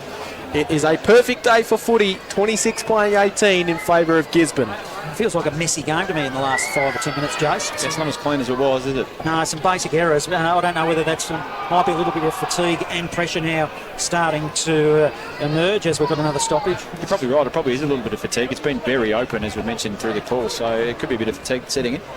Out of side, the Dogs by 8 points here. We're in the back half of this second term. Goes to the wing, whistle on play. It'll be a Dogs free kick to Spear for a hold. Spear, it's been good in the final series after a shortened season. He's got the best of both worlds. He's been overseas and now playing in a grand final. He'll kick it long. It'll be a 50-metre ball out of side. It bounces to the back of the pack, gains momentum over the boundary line. 50 metres from goal, which the Dogs attack will have a ball in.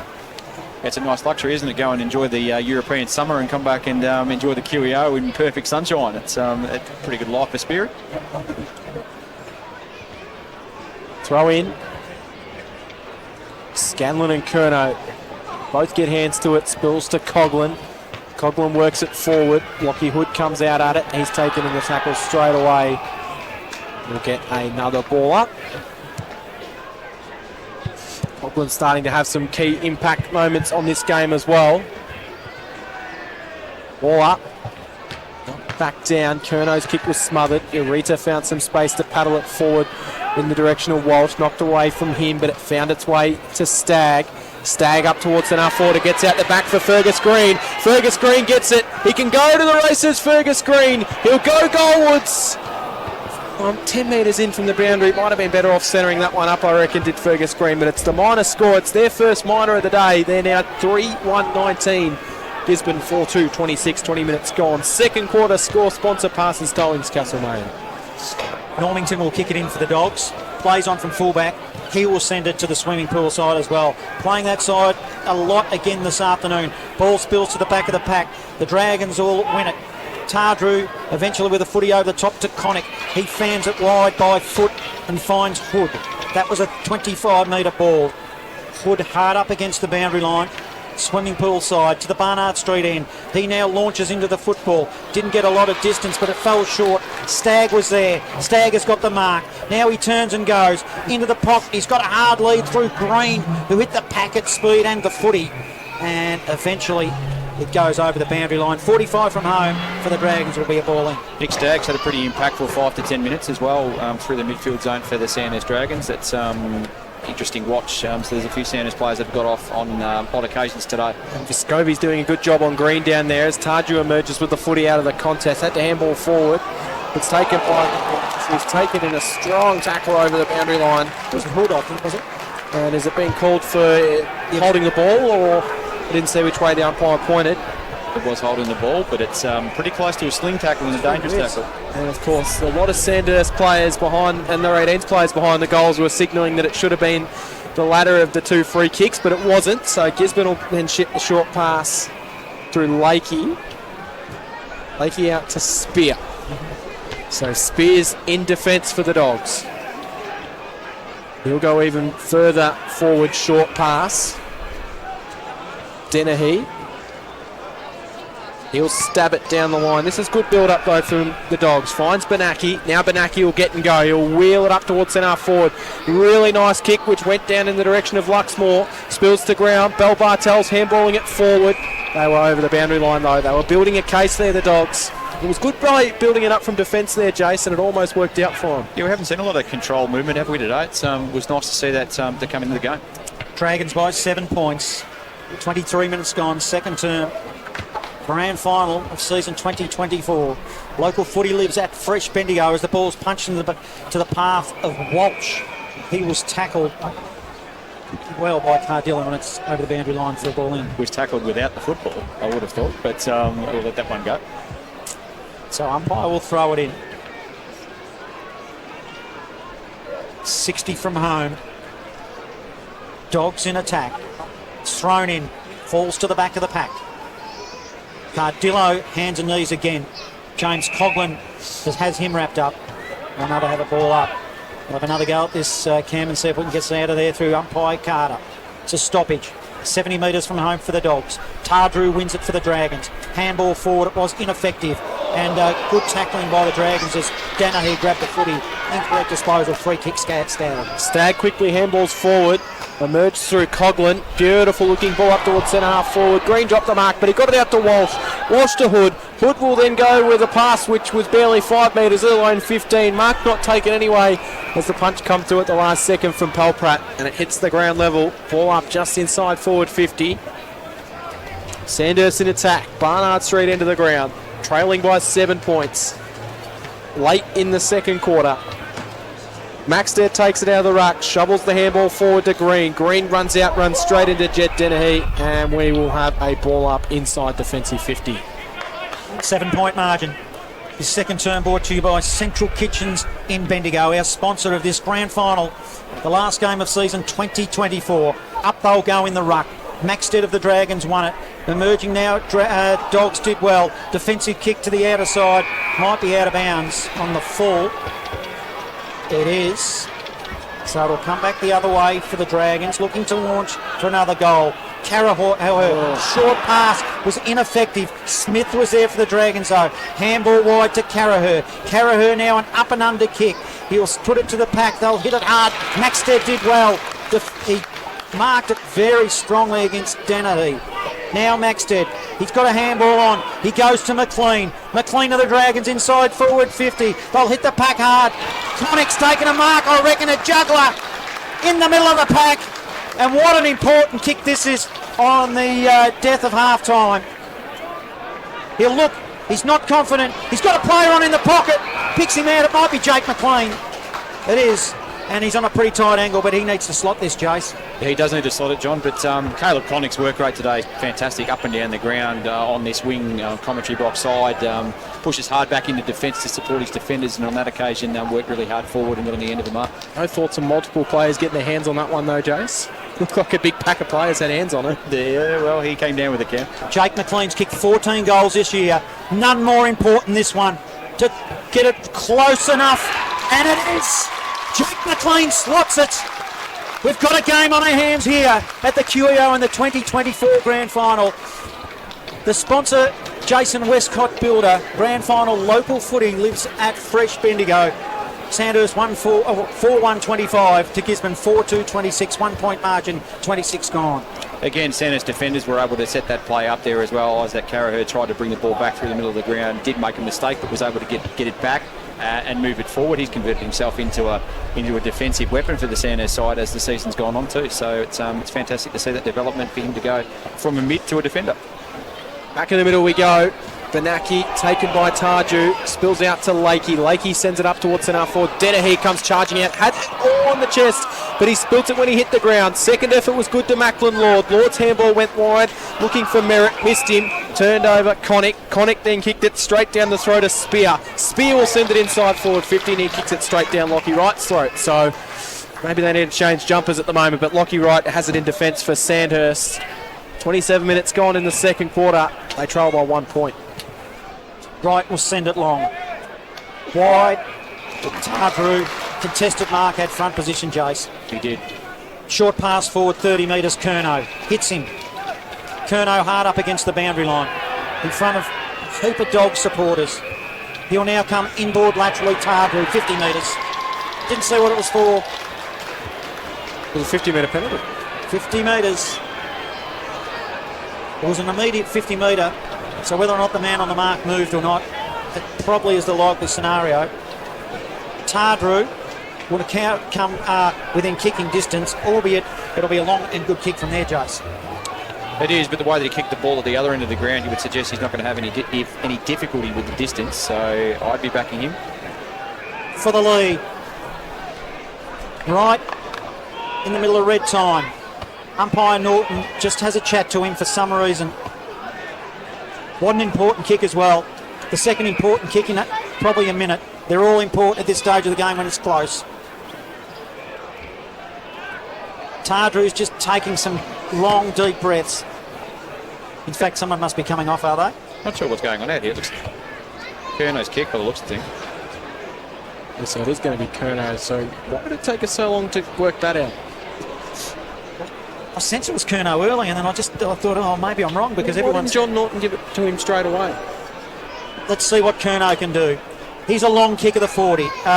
He hops, he steps, inside he comes at 50. He's asking it to swing right, and it doesn't. He always thought it was going to miss, and it's a minor score. Maybe he was trying to get Evens it the up, ball instead. 26 apiece, 29 minutes gone, second term. Local footy lives. Grand final local footy lives at Fresh Bendigo. Gisborne will bring the ball back into play. They'll chip into the back pocket where they'll find Spear. Spear marks the old South Bendigo social rooms pocket, which no longer exists, as we mentioned earlier. He'll come down the grandstand side wing. Spear. Blake's the target down there. It'll hit the back of the pack for Tarju. Handball forward. Not sure it was an interesting handball by Cooper Smith, but it spills out wide. Going through Darcy Mills, laying the tackle. Tarju's everywhere at the moment. Fires the handball forward. Taken by Benaki. One Mickelson medal winner to another Mickelson medal winner there. They both tied this year. Sexton went off the ground. Free then tried to get out of the way, but ended up getting in the way. And it's knocked down for a ball up. Down at ground level, Michael Van Dorsa. Boys, just letting you know, Liam Ireland has come back on the ground. It looked like he went through a concussion protocol test and passed. So he's okay and he's back out on the ground. Across half forward now we'll have another stoppage. Seems to be a lot of injuries going on down there, Michael, but nothing serious enough to keep them off the ground for the time being anyway. Just keeping me busy as always, boys. Earn your money down there, Michael. Good to see. As Hood goes inside forward 50, the Dragons. It was on the left. Good defensive punch there, but Reaper of the Dogs. We're only 20 from home now. Curnow picks it up, shovels it over the top. They're on the goal line here, the Dragons. They're going to muff it. Are they? They are. An opportunity missed. It's a 1-point margin, Dragons lead.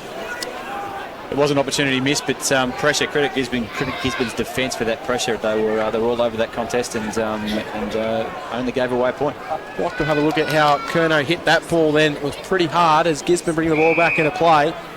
Sandhurst are now leading this game by a point. In the back pocket, the mark's been taken. Reaper, then fire it down the line. Blake will come out to it.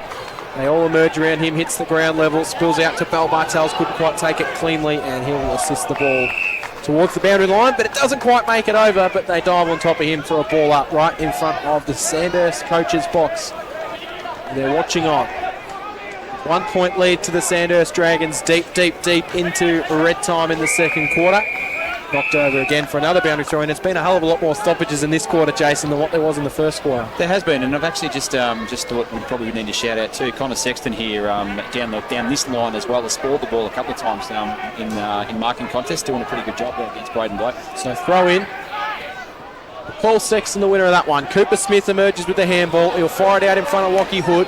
Hood can paddle it to himself, then he'll handball it to Staggs. Staggs' handball smothered, and Gisborne will emerge with it now. They'll send it down the grandstand side wing, and getting in front, Lockie Wright knocks it away from Jack Scanlon, who's playing further forward now for the Dogs. We'll have a boundary throw in true centre wing position. Grandstand side here at the QEO. Sandhurst by 1 point deep into the second quarter of the 2024 Senior Football Grand Final. Umpire will throw it in. What a joy it is to have a close game here in the grand final. It's a 1 point margin. There's nothing splitting these two sides at the moment. Curnow's been good. Handball forward to Walsh. Walsh will go inside forward 50. An awkward bounce over to McLean. McLean's got an open goal and he hits it poorly. A poor kick. He just tried to kick it too hard, I think, and it was a copter ball and takes it to a 2 point margin, 28 playing 26 Dragons lead. He certainly had more time than he felt, I think, out there on the field. But that, again, credit to Gisborne's pressure. I reckon you're putting the commentator's curse on whenever you get a bit excited there, John. He should have kicked that. You've had 2 out of bounds on the full and a shank kick at goal from both times. Excited. You could have kicked that. Gisborne bring the ball back into play. Mark taken by James Gray. Kicked an even better goal than that against Carisbrook one day, but we won't talk about that. They'll send it down the line, the Dogs. Down the nines, no count. Maxted and... big mark taken by Lockie Wright. Thought it was going to get over the back to Maxted, but Wright flew in from the side, and he got a little bit of a sit on Scanlon as well. So Lockie Wright has it, and the siren will sound to end the second quarter. And it has been a very entertaining grand final. Gisborne 4-2-26. Trails Sandhurst 4-4-28. It is a 2 point margin, and this grand final is going to go right down to the wire. So do not go anywhere. The second half to come here from the QEO. Cam Power, Jason Stevens, John Hunter and Michael Van Dorsa, where local footy lives at Fresh Bendigo. Improve your game with Australia's biggest range and expert knowledge, where every store is locally owned and operated by people who love golf as much as you do. Drummond Golf, for the love of golf. Bendigo Mazda's M event is on now. Drive away pricing on all cars in stock with M event bonuses from $500 to $1,500. Zoom into Bendigo Mazda now for a great M event bonus. Terms and conditions apply. Every swing is truly unique. So My Match, golf's most advanced fitting experience, measures individual characteristics and selects perfectly matched clubs to help you play better. Free and exclusive to Drummond Golf. It's time for the top 5 for the Bendigo preliminary final weekend. Number 1, Malik Gordon here from Strathfield say a fantastic goal out of the pack on the outside of the boot, if you don't mind. And with a little check side kick, he's kicked Strathfield Say's first.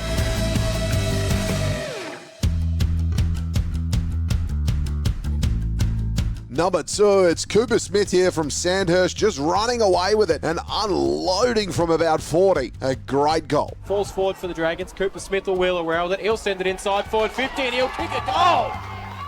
With the run, Cooper Smith has kicked the goal for Sandhurst. Number 3, Lachlan Tardrew here from Sandhurst. It was a real high up and under kick, camped under it, got it, played on, and kicked a beautiful goal. On the outside of the boot, snuck it through for a goal. Here they come, the Dragons.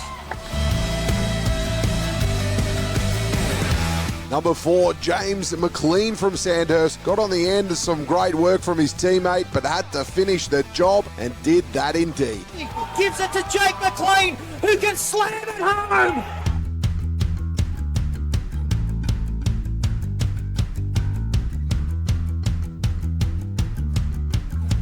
Number 5, this is an absolute ripper. Joel Warden chased this down, fell to the ground, off the crown. A beautiful goal. Joel Horton! He was laying on the ground, John Hunter!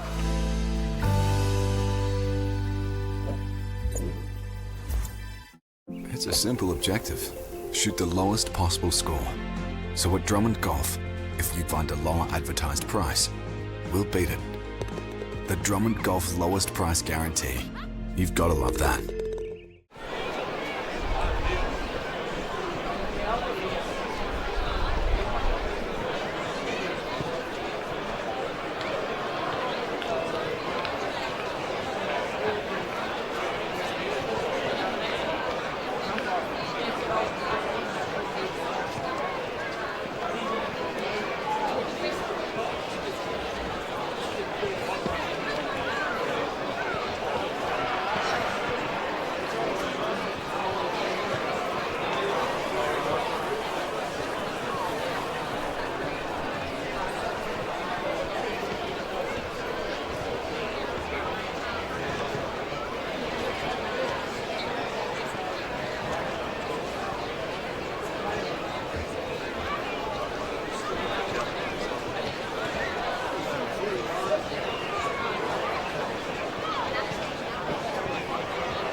Back here at the Queen Elizabeth Oval, it is grand final day for 2024. The Oz Kickers have been out on the ground and there is a mass amount of people out on the ground. It is time to find some prime real estate out there, emerging around on the ground trying to kick the footy out there at the halftime break if you're a spectator. The umpires are heading in back down on the ground, but it is the Sandhurst Dragons leading by 2 points, 4-4-28, Gisborne 4-2-26. The goal kickers in this game, 2 to Pat McKenna, and then singles to Brad Benaki and Ryan Burke, while for Sandhurst it's all singles. Tarju, McLean, Wilkinson and Dayton Ureta kicked the first goal of the game. Having a look at the better players, we'll start with the Sandhurst Dragons. It's Jason Stevens. Did I get it right that time? You did that time, Cam. Well done. And how fantastic is it to see so many Oz kickers out there on the ground? Well done to the Bendigo Footy League to actually get those Oz kickers involved on grand final day. That's an experience I'm sure the kids won't forget. So from a Sandhurst perspective, I think we've got the same sort of names that we saw in the first quarter that are still impacting the contest. I thought Lockie Tardrew was quite impactful throughout the game so far. Bryce Curnow playing a different role than we've seen him play throughout the season, but through the forward line in the ruck, I thought it's been pretty impactful as well. Noah Walsh and Lockie Wright in defence, I thought were probably the pick of the Sandhurst players. Special shout out to Nick Stagg, though, who was really good towards the late part of that quarter. I thought he was a good ball mover from considering he was injured. He come off for quite a while, and from the Bulldogs' perspective, I feel like it was a lot harder to find better players in this back half of that second term. It was a lot more sloppy, so a lot of the defensive play come into action. I really like the fact that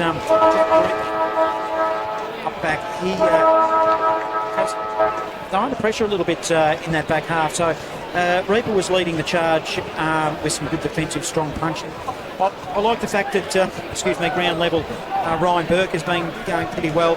And Pat McKenna kicked 2, he kicked 1 in the first and 1 in the second. He's providing that target, but it wasn't as dominant as early in the game. Benaki, who's been pretty consistent for the whole half, he found things a lot tougher.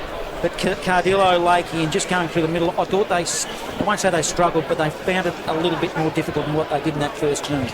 Yeah, I think you're right. That's certainly what I noticed as well. It wasn't.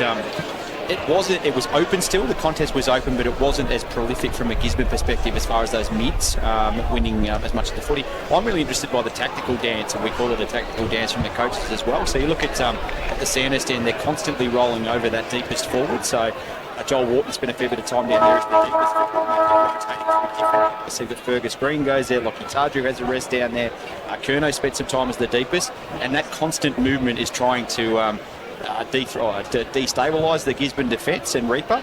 But on the counter-attack, Reaper just sits back and waits for the wingman from a Sandhurst perspective to filter back into defence, and then he just finds and goes by his merry way as the loose man in defence and gets the footy. So it's really interesting tactically when you're watching the game. Can't help but watch the game in that fashion, but really engrossing contest.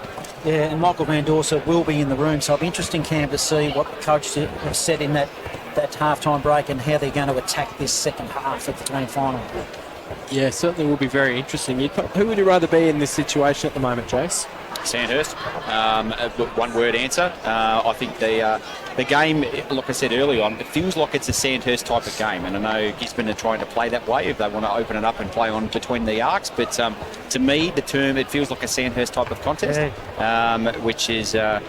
I'd certainly favour being in the Sandhurst coach's box. I would be fractionally worried if I was Gisborne at the moment. I'm just sensing the same thing as you, Jason, that they're coping with the conditions a little bit better. They've got their up and run game going, so it'll be really interesting to see how they respond in this second half. I don't think I'd be too stressed. I mean, they'd be sitting there going, we haven't played our best and we're only 2 points behind. I think they're well and truly right in this game. And I'm still tipping them to win the game from here. I still think Gisborne are the better side out there at the moment at stages, Jace. So it should be a really good finish, and I'm just hoping it stays as a neutral supporter and the big crowd in attendance. I'm hoping that it stays as a pretty close contest throughout. Well, just about get things underway here. Just about to get the third term started of the 2024 Grand Final of the Bendigo Football Netball League. Gisborne 4-2-26, trail Sandhurst 4-4-28. Grand Final, local football lives at Fresh Bendigo for the third term. Just about to get underway, Cameron Power. Umpire David Carter is umpiring his first senior Grand Final. He will loft the ball in the air to get the second half underway. A 2-point margin with 2 points to go. The final 40 minutes of Bendigo footy for 2024. Blake wins the hit down, but it's sharked and banged forward by Noah Walsh. Inside forward 50. Jeddah Dennehy got to the back, couldn't quite take the mark, spilled away from him. Maxted and him will compete for the battle. That's been a fascinating contest all day, and they'll dive in on top of it. Ball up right on the painter 50. Lockie Hood at the bottom of the pack for the Dragons. Ball up again. Knocked down Blake. Kick out of bounds on the full. Might have been Connick that got the kick further forward. It's gone out of bounds on the full, so a free kick will go to the Dogs, and it'll be brought back into play by Normington. I don't reckon that they've made the most of the wind either, Gisborne as well. Did no. As the ball was kicked long, it's going to be a turnover. The kick goes straight to Connick, who's been really good, not only today, all year. Really impressed with the way Connick goes about it. That awkward kicking style, it bounces inside forward 50. Defensive punch was good. Dogs did well. It was for Scovey. Puts it over the boundary line. A 45 from home. Dragons in attack. They lead by 2 points. Umpire will throw it in. Up they'll go in the ruck. Grabbing it out of the air will be Blake. I reckon he's turned it over. He's handed it straight to Tardrew. Held without the footy. Puts his arms back. Umpire wouldn't have a bar of it. Green getting involved. He hasn't hit the scoreboard this afternoon, Fergus Green, as it will be a stop. It's 25 from home. Deep in the pocket. Broadcast side. 2 point margin. Dragons lead. Oh, he's got a behind next to his name, so 1- score for him. Maxted in the ruck duties. Trying to find a way through. Interesting little handball that shoveled out to Tarju. Tried to sell some candy. Still got through onto the right. Threw it on the boot. Went goalwards. Minor score. Tarju. Dragons increased their lead. 3 points. 29-26. 2 minutes gone. Third quarter. Spear will bring the ball back into play. Local footy lives at Fresh Bendigo. Interested to see if there's any control from the Gisborne side in this quarter. So let's see if they control it a little bit or they go fast. Spear plays on from fullback. Sends it swimming pool side, beyond 50. Big fly behind was Jed Dan. In fact, it was Zach Danahy. Had his hands on the footy, couldn't quite bring it in. And it will be a ball up 70 from home. So ball up. Blake taps it down to ground. Benaki gets there first. Handball out in front of Lakey. And Lakey and Merritt, they both went the same ball there, and eventually it spilled. And umpire has blown... Was it a free kick or a ball up? Holding the ball, free kick, I think. Sanders holding the ball. Not sure on that one, but it'll be a free kick for the Dragons. They'll quickly send it inside forward 50. Big fly from Eureka, who came flying from the back. It's a Sandhurst free kick inside goal. Was it a shove, was it? Fergus Green's taken the ball. Might have even been a mark to Fergus Green, was it? What happened then, Jace? I'm not sure. I got a bit distracted by Eureka's jump at the footy cam. Yeah, I absolutely lost it. Eureka went flying and I lost the ball. And either way, Fergus Green's going to receive it. He'll line them up underneath the scoreboard. 30 metres out, 10 metres in from the boundary. Fergus Green, wouldn't this be the start to the second half for the Dragons? He comes in. He'll kick on the right. Hangs it well out to the right. He's missed a lot. It's gone out of bounds on the full. Not his day so far, Fergus Green. Gisborne quickly bring the ball back into play. Short pass finds James Gray. Home from Spear. Gray, short pass forward. Benaki, 20 metres. Defensive arc of 50. Hard up against the boundary line. Broadcast side.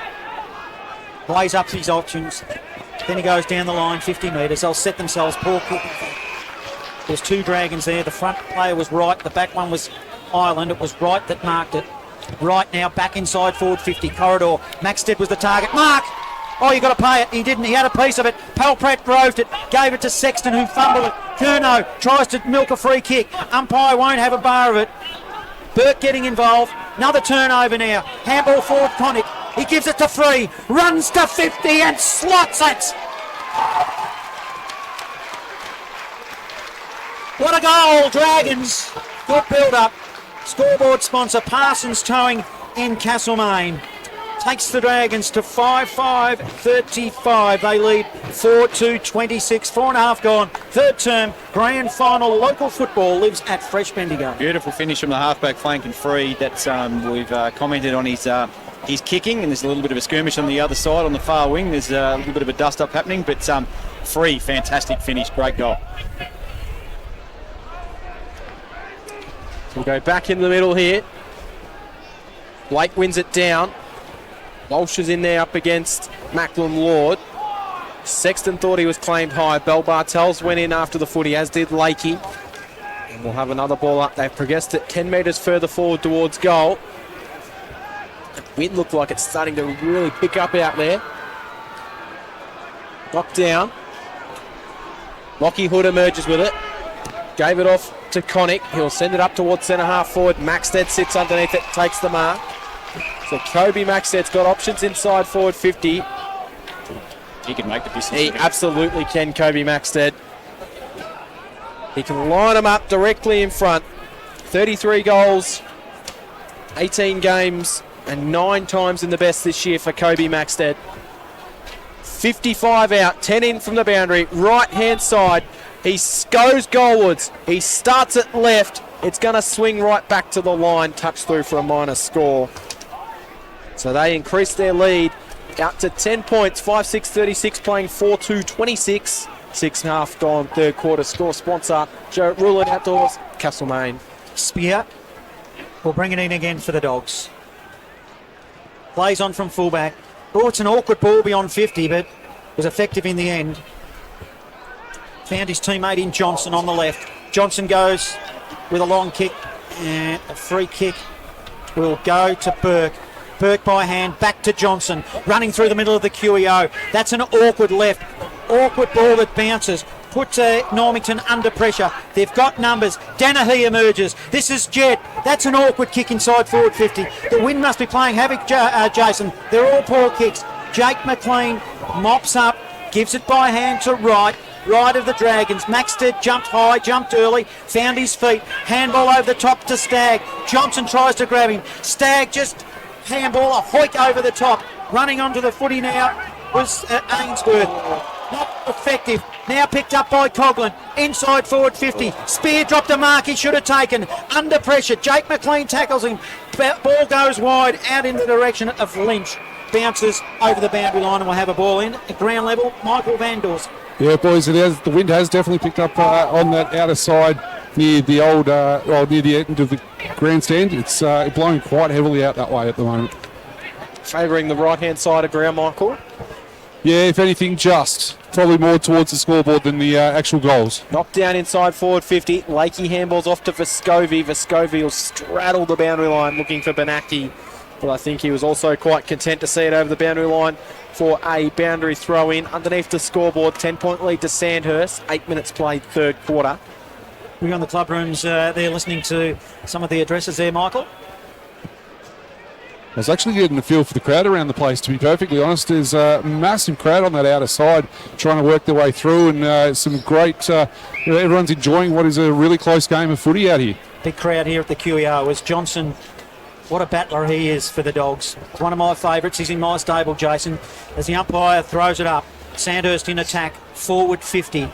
A lot of players around this footy. Another stoppage. 10-point margin, Sandhurst lead. Yeah, I think it's a good one to claim, Dylan Johnson. I remember the interview earlier in the season when he said he wanted to play Premier footy and dropped into Gisborne's doorstep. So that's, good kid.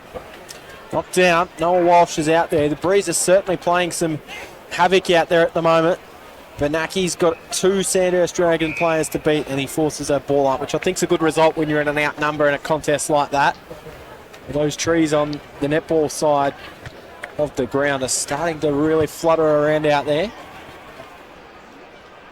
Just seeing a lot of stoppages in a row at the moment here, Jace. Here we are. We're getting a good look at the hot chip van over the other side of the ground, aren't we? Knocked down. Johnson will go back for the Dogs. He'll pick it up and then he'll handball over the top, looking for Benaki, who should get a free kick for being caught high by Eureka, and he will.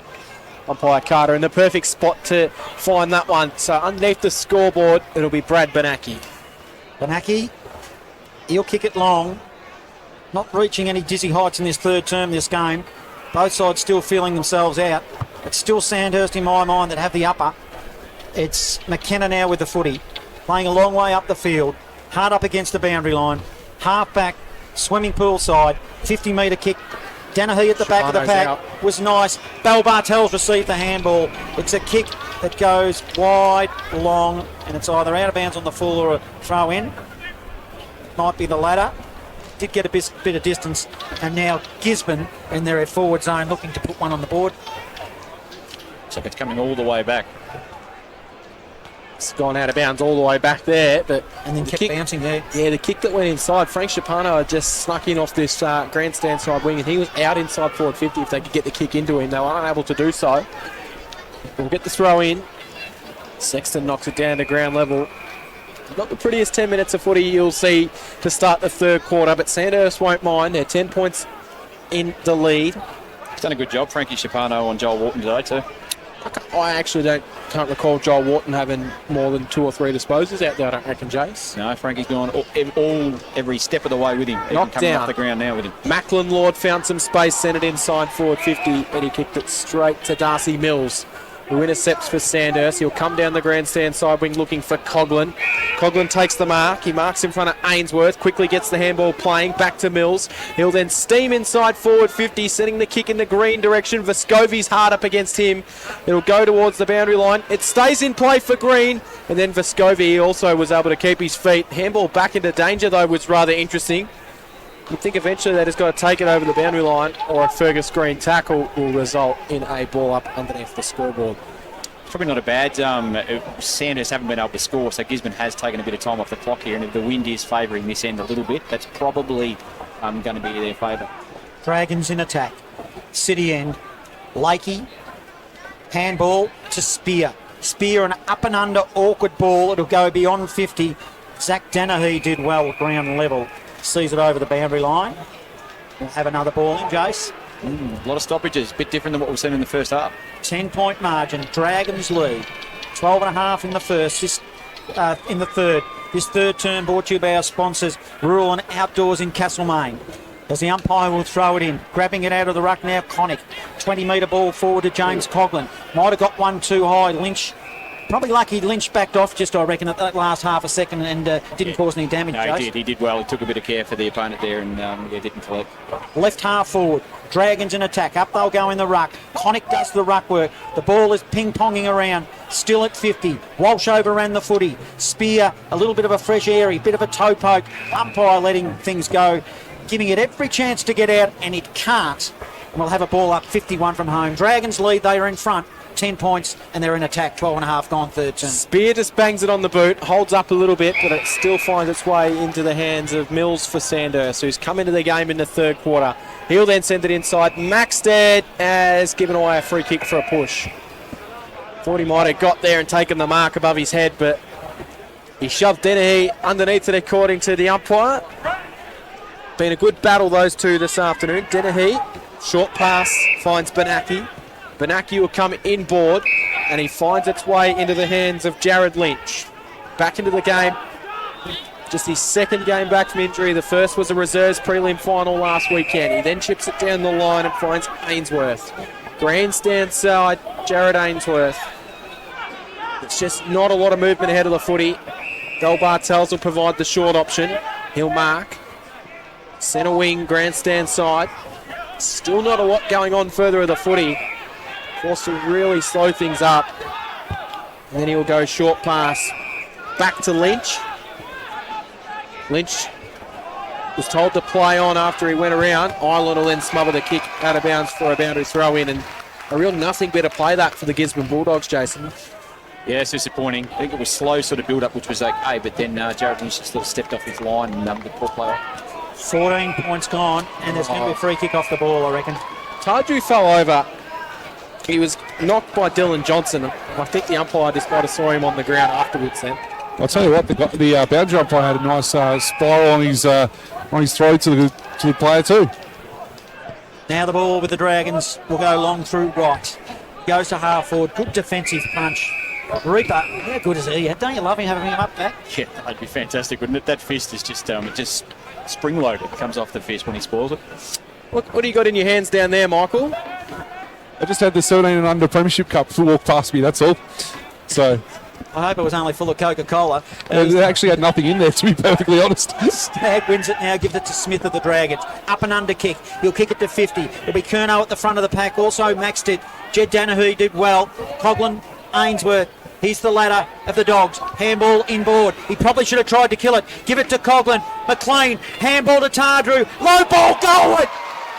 Free kick. Yeah, it had to be a free kick to Vescovi. He was going to try and grab the ball. Guys,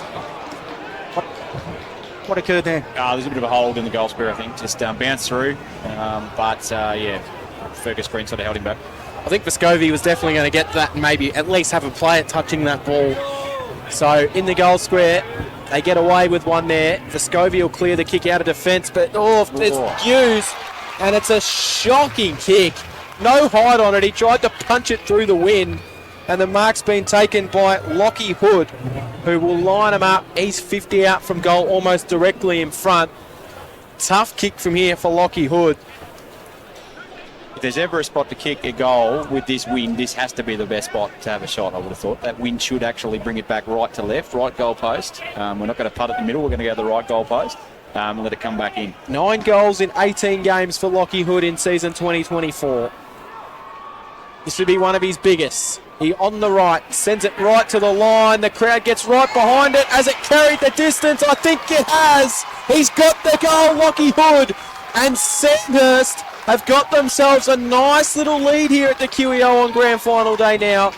They're out by 16 points. 4-2-26 playing 6-6-42. Score, sponsor, passes, towings, Castlemaine. Local footy lives at Fresh Bendigo. There's some red flags, isn't there, out there at the moment from a Gisborne perspective. They wouldn't want to leak another couple of goals here. It is a low-scoring contest. They wouldn't want to leak another couple of goals here in this quarter. That would be serious dangers. Back in the middle, they call it the Premiership quarter. Well, they're all Premiership quarters today, let's be honest. But this is important time here for Gisborne. Whistle, free kick, Dogs. Braden Blake's been a bit quiet in this third term. 50. Didn't see what that was for, Jace. No, I didn't see it either. I thought Connor Sexton was pretty stable on the mark, so I don't think it was him. So I'm not sure whether there was any other feedback. This will be for your trifecta that you put on earlier with the medalists kicking a goal in the game. It will be. Directly in front. Another important kick. They keep racking up the important kicks, but they all are. Gisborne under pressure now. They trail 26-42. Braden Blake will cross the paint mark at 50. Directly in front. Barnard Street end. It's a horrible, horrible ball. Comes off the side of the boot. Not sure what happened with it. Dragons are being let off the hook now with a long kick. It'll go to the bouncing and bouncing still to the outer side wing. It's gone 60 metres in the end, and it will be a ball in. So, boy, oh boy. Get the tape measure out on that one, I reckon, see how far that went. Get Shiny Cole onto the job as it's 42 playing 26. You're getting nervous here, Cam, because you tipped Gisborne by a big margin today. Yeah, starting to get a little bit nervous of the Dogs.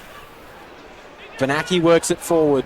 McLean couldn't quite take the mark. It's then sent forward there by Gisborne, by Ainsworth. It gets to the back.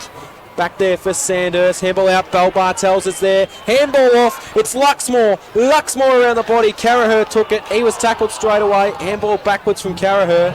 And while Connick, he's just tapped it through in the goal square. No one really around him in defensive trouble. Hard to see that one being paid in Bendigo footy. 27 playing 42, 19 minutes gone, third quarter, Dragons by 15 points. Free the kicking in duties for the Dragons. Just will go and launch it pretty much down the middle. It's bounced beyond the circle. Now they're out. Fergus Green will go long. There's two Sandhurst players and two Dogs. It's 30 still out. Curno's got the footy. Ball over the top to Joel Watton. Here come the Dragons. How did they miss that one? A score sponsor, Jason Westcott Builder. Grand final local footy lives at Fresh Bendigo. Sandhurst 7-6-48, Gisborne 4-3-27, 20 minutes gone, third term. There was a call miss down there. I think Frankie Shapano is probably pretty stiff that Wharton got that kick, then he had a handful of his jumper. But credit Sandhurst, that's a big advantage when you've got Harrison free kicking the ball out of fullback that can land it in the centre circle and move it that fast to a 2-on-2 contest. That's you're going to score more times than not when it's in that type of setup. I guarantee if that was the other way around, the forwards getting that free kick paid every day of the week though, Jason. Yes, Cam, and I'm not going to go into that. Umpires are human and make mistakes as well, but it's, I think the ball, the build-up, the movement, that's probably the big positive there. That's what's caused the goal, hasn't it? Not in the end, the movement forward. Go back in the middle. Gisborne desperately need the next one. Blake takes it out of the ruck and then he's tackled straight away. Handball out. Wright gets it and sends it up towards centre half forward. Coughlin and Spear coming through there. Maxted handballed it forward. Under all sorts of trouble here. Have a ball up right on the defensive 50. 27 playing 48. Sandhurst have got a good lead on this game. It has been a final series where the team leading at three-quarter time has been overrun, as it did happen last week, to get Sandhurst here in the first place. On the far wing, Merritt's got a bit of a headband on. They handball it forward. It comes to Cardillo. Cardillo handball inboard. Now they're away. They'll send it inside forward 50. Great build up from the Dogs. The kick just lacked. Going inside, looking for Dylan Johnson and knocking it over the boundary line will be Harrison free for Sandhurst. And a free kick, I reckon, has been paid off the ball here.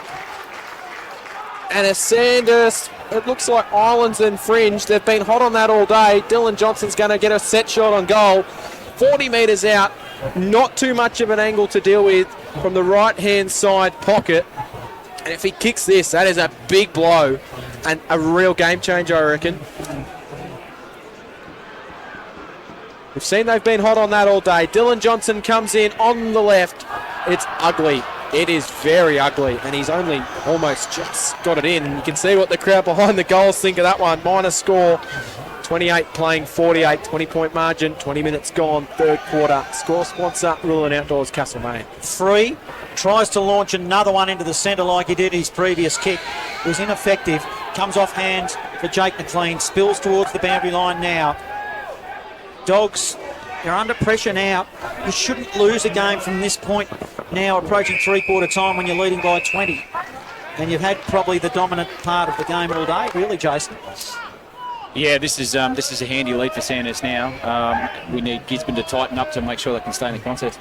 Umpire will throw it in. Broadcast side. Up they go in the ruck. Blake tapped it to, and then backed up his own footy. Handball to Lakey. Lakey to Cardillo. Cardillo now. They're working nicely through Lord. They'll share it around, getting involved. With the footy was Lynch. Inside forward 50 now for the Dogs. Running through was Merritt. And goals. So a good response there. They needed one on, well, almost three-quarter time. Score sponsor, Rural and Outdoors in Castlemaine. Tightens it up here a little bit now. Gisborne 5-4-34. Trail the Dragons 7-6-48. 22 and a half minutes gone, third term. Bit of late 90s, early 2000s footy there. That's a perfect front and centre. Crumb from a small forward, hit it at pace and couldn't have read and timed it any better than what he did, and fantastic finish. Back in the middle, one down. Tarju will get the clearance. He'll accelerate away. He has a bounce. He then rolls inside forward 50 for the instant reply. Lachlan Tarju just completely wraps out that last goal that Gisborne kicked. It may as well have not happened. Because 10 seconds later, Tarju goals as easy as you like. No one else touched the footy. Score sponsor Jason Westcott Builder. Local footy lives at Fresh Bendigo.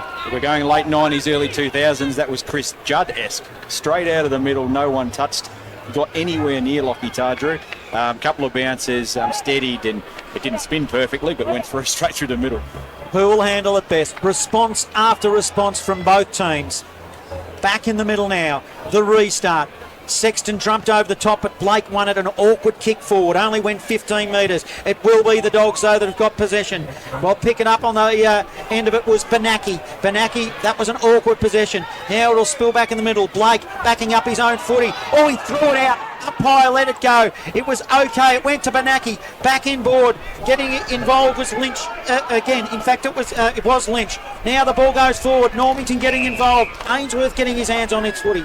Merritt now goes forward. Short pass. 25-metre ball, and they'll slow it down to Dennehy. He's got Bell Bartels out on his own. He doesn't spot him. He quickly wheels on the right, sends it into the pocket, which is where Bell Bartels was standing. The kick was centimetre perfect.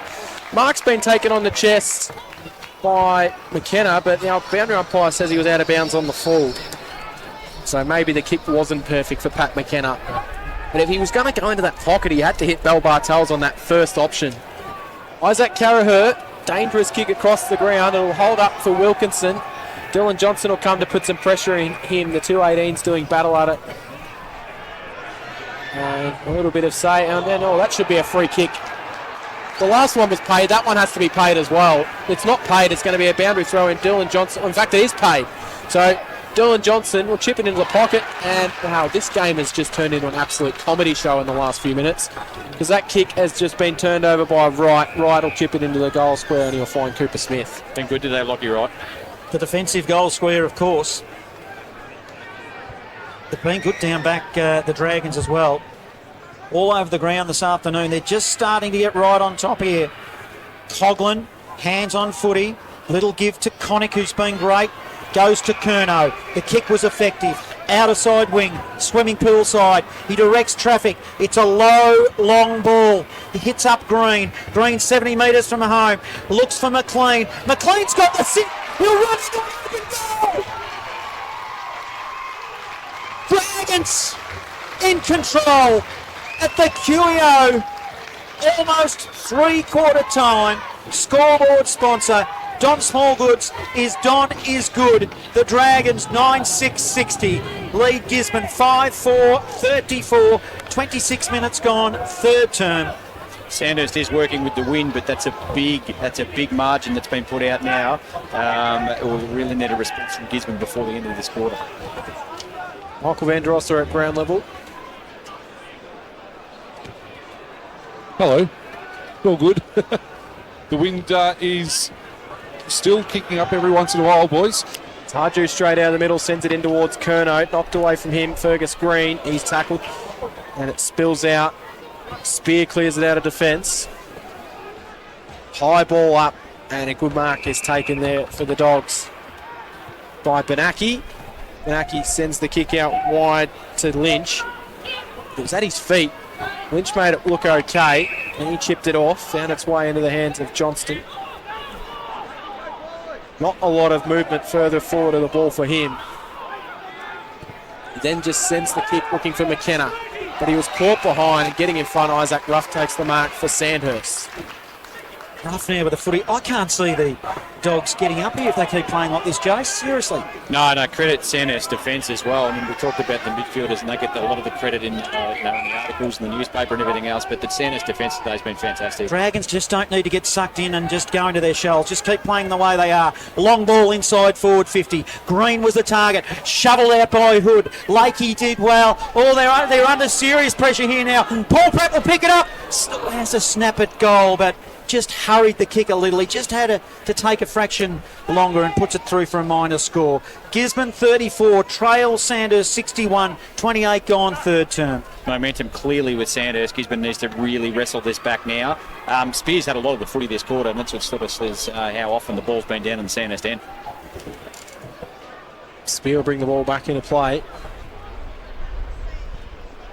He'll send it down the pool side wing. Big flight, Connick couldn't take it down. Spilled out to Luxmore, barely called him today. Luxmore, handball over the top and kicked out of bounds on the full by Flynn Lakey. and it will be a Sandhurst free kick centre wing position. The kick was out of bounds on the full 28 gone third quarter, 34 playing 61. Umpire will throw it in. Big crowd here enjoying a contest. It's far from over. It was a contest. It doesn't seem to be that way at the moment. Not over yet, but Wilkinson now for the Dragons to half forward. Launches it 70 from goal. Dragons, as Jason said, with all the momentum at a stoppage. Yeah, and it's just, like I've said from the start of the day, it seems to be played on a little bit of Sandhurst terms. It looks like a Sandhurst game when you're here watching, and it's certainly, that's the result on the scoreboard at the moment. Sexton taps it to Curnow. Hurried kick inside forward 50 now. They're 20 metres out from the boundary line. Maxted, Brown level. Reaper did well. Kicks it, bunts it towards the boundary line. Intercepted by Walsh. Tripped. Umpire let it go. Handball over the top. Now it's up against the boundary line. 50 from goal. Underneath the scoreboard. Dragons in attack. They lead 61 to 34. This third term sponsored by Central Kitchens in Bendigo. Even those one on three battles, Sandhurst are neutralising there around the contest, so they're well on top at the moment. Reaper takes it out of the ruck and just sends it forward. Scanlon, I should say. Scanlon sends it down the line. No mark taken. Spills to ground on the pool side. With crowds starting to get heavily involved in this game. Looks like it's all happening over on the netball courts at the moment. We'll get Michael with a score update from the netball in a moment. Sandhurst work it forward. And the kick will just bounce over everyone's head and go out of bounds for a boundary throw in. Yeah, boys, 42 to 40. It is Gisborne's way over Kangaroo Flat. It was Kangaroo Flat leading for the last little while, but it is Gisborne with a 2-goal lead at the moment over on the netball court. Do you sense, you're near the, I'll get back to you in a minute, you're near the Gisborne bench. Do you sense any nervousness down there? Nothing really at the moment, but we'll see how things transpire if this one goes through. Wow, Coughlin puts it around the body, top of the square. Wharton is lurking. He's dangerous if he can get on his left. 35 out, directly in front. So's this man dangerous. Green, a little give to Smith. Smith, another little give. Walsh got his hands on the football. Dylan Johnson emerges. A long left footer for the Dogs, and it might be only temporary. Well, it's not. Well, it's good mark taken. In the end, it was rather late from Deniher. I thought Wilkinson had a fair percentage of that, but he sends it wide. Comes out now through McKenna. McKenna's got it to a teammate whose kick was rather awkward down the line. Sandhurst will clear it up. Burke dropped the mark and should have taken, which just invited an intercept run from Wilkinson. He steps around the man, then he gets it further forward and he handballs it towards the boundary line. Stayed in play for Curnow, who's assisted over by Pat McKenna. Will have a boundary throw in. 34 playing 61. Dragons in control. 31 minutes have ticked over in this third term. They've got it across half forward. They're looking for another goal before three-quarter time. The ball won't get out. In fact, it goes over the line again, and it will be another stoppage. 70 from home. Bit of noise in the netball going on, so we'll keep those scores coming through, Michael, as they come to hand. Umpire will throw it in. It'll be Sexton in the ruck against Scanlon. He's been a good addition, Scanlon, but he probably needs to lift as well. A lot of players around this ball. Ainsworth emerges for the Dogs. Kicks it 30 metres down the line. The ball is still in play. Smith, hands and knees. Lakey involved. Burke as well. Handballs it forward to Deniher. Umpires letting it go. Good umpiring. Now it's the Dragons. Turnover through Walsh. Walsh will go inside forward 50 to the back of the two players. Spear ended up with the Bulldogs and will mop up. And he does. He just puts it out in the direction of Johnson, but Conway will get to the front. So Simon will stand up. Quarter absolutely dominated by Sandhurst. And it's just got that feeling that Sandhurst are very, very close to lifting the cup again, which we've already seen twice today. Three-quarter time at the QEO. It's Sandhurst 9-7-61 to Gisborne 5-4-34. The final quarter on grand final day to come. Local footy lives at Fresh Bendigo. Improve your game with Australia's biggest range and expert knowledge, where every store is locally owned and operated by people who love golf as much as you do. Drummond Golf, for the love of golf. Bendigo Mazda's M event is on now. Drive away pricing on all cars in stock with M event bonuses from $500 to $1,500. Zoom into Bendigo Mazda now for a great M event bonus. Terms and conditions apply. It's a simple objective. Shoot the lowest possible score. So at Drummond Golf, if you find a lower advertised price, we'll beat it. The Drummond Golf lowest price guarantee. You've got to love that. It's time for the top 5 for the Bendigo preliminary final weekend.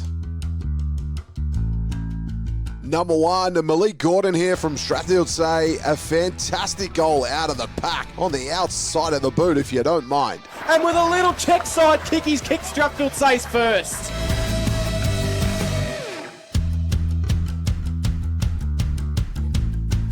Number 2, it's Cooper Smith here from Sandhurst, just running away with it and unloading from about 40. A great goal. Falls forward for the Dragons. Cooper Smith will wheel around with it. He'll send it inside forward 50 and he'll kick a goal. With the run, Cooper Smith has kicked the goal for Sandhurst. Number 3, Lachlan Tardrew here from Sandhurst. It was a real high up and under kick, camped under it, got it, played on, and kicked a beautiful goal. On the outside of the boot, snuck it through for a goal. Here they come, the Dragons. Number 4, James McLean from Sandhurst. Got on the end of some great work from his teammate, but had to finish the job and did that indeed. He gives it to Jake McLean, who can slam it home.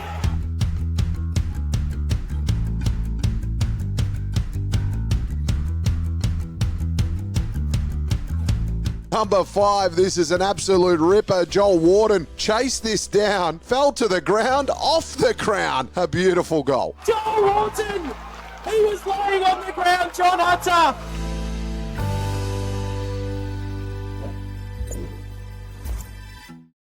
Every swing is truly unique. So My Match, golf's most advanced fitting experience, measures individual characteristics and selects perfectly matched clubs to help you play better. Free and exclusive to Drummond Golf.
Back here at the QEO, the final quarter of the grand final to come. The Sandhurst Dragons have got a nice lead, 9-7-61 to Gisborne, 5-4-34.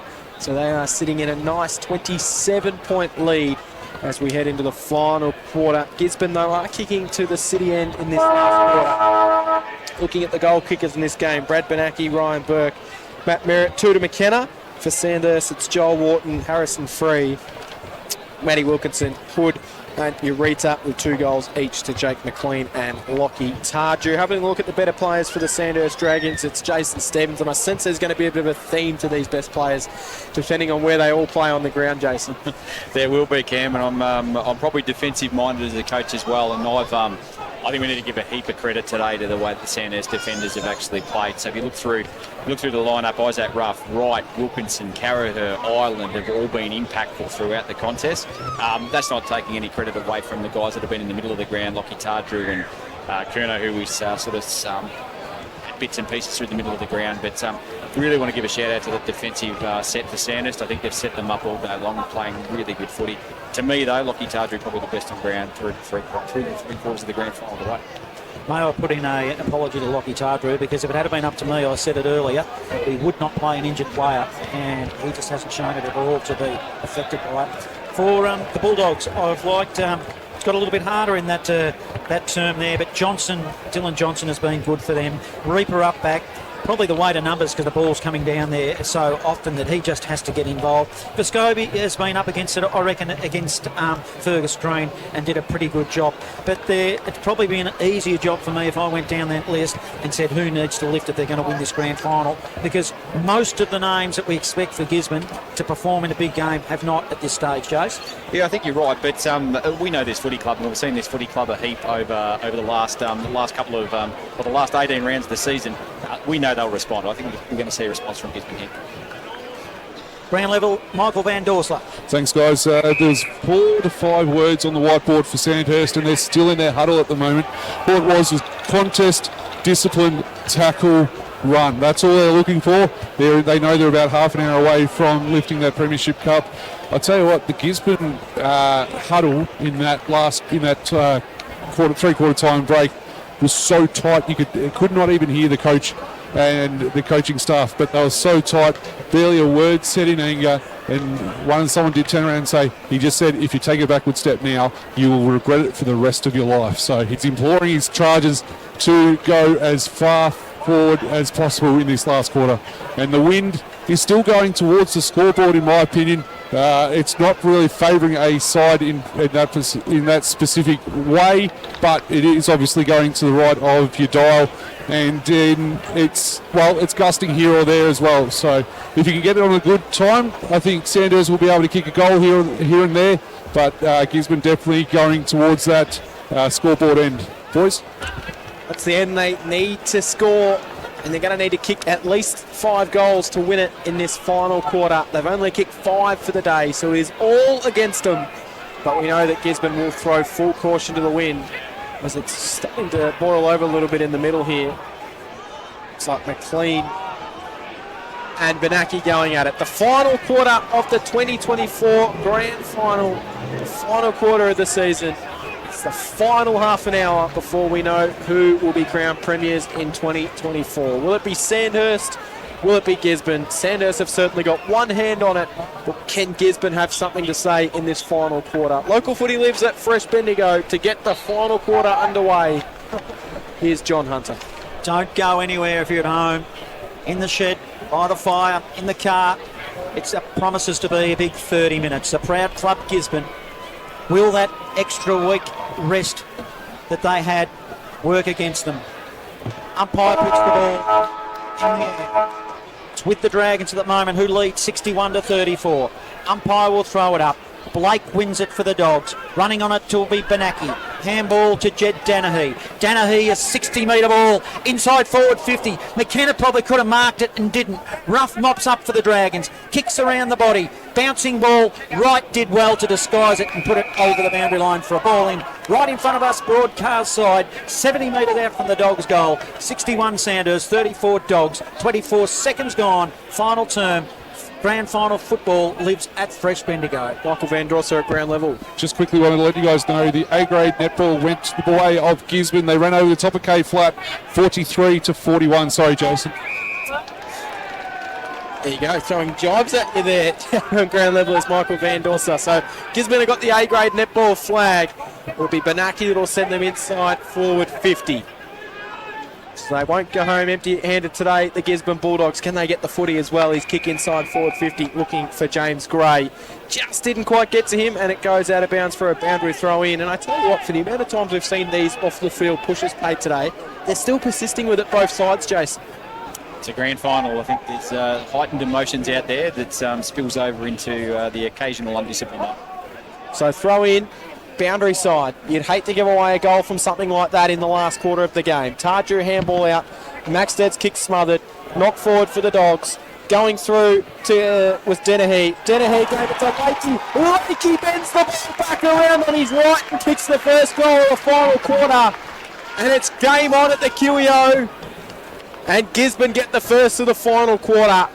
They move along now to 6-4-40, 21 points behind Sandhurst, 9-7-61. Score sponsor, Daily Bricklaying and Construction. Local footy lives at Fresh Bendigo. There's not a heap of changes that Gisborne have made in this quarter. It looks like they've just gone back and actually said, okay, boys, this is we know how we can play. Let's throw caution to the wind here and try and bring it back and play a bit of Gisborne footy. But no positional structure changes that I can see that are major. Might have been McKenna that gave that footy that caused the goal. But, back in the middle, they'll look to get another one, as it will be another stoppage. The ball moves 2 metres forward of centre in the direction of goal City end, which Gisborne are attacking.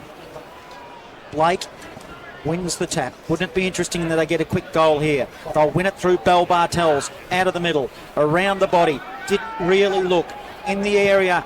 Bounces. It'll be Johnson for the Dogs. Tackles Maxted. Let Maxted take possession of the football, which was smart, and then tackled him at 49 metres from goal. Dogs in attack.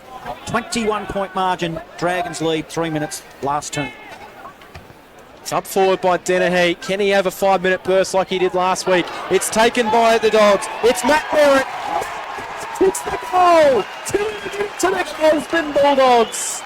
And they are back within 15 points. Who said this game was over? 7-4-61 are the Gisborne Bulldogs. They trail this game by 15. 9-7-61 Sandhurst. 3 minutes gone in the final quarter. They've already kicked 2. Score sponsor, JB Reese stumping. Local footy lives at Fresh Bendigo. If you're writing a script from the Gisborne perspective, you want 2 goals early in the contest in the fourth quarter. They've got 2 inside 3 minutes. Game on, boys. Game on. It's like Bryce Curno's going to plug a hole in the back line as well, Jason. It does. Back in the middle it goes. Blake wins the tap for the Dogs. Winning it through the middle will be Jake McLean for the Dragons. Puts it to half forward. Getting his hands on the football was Green. Couldn't win possession. The ball spills wide. Spear punches it. No clear winner. Ureta, ground level. Did well. Might have been held without the footy. Umpire lets it go. Banaki gets one too high. Free kick, defensive side of the centre wing.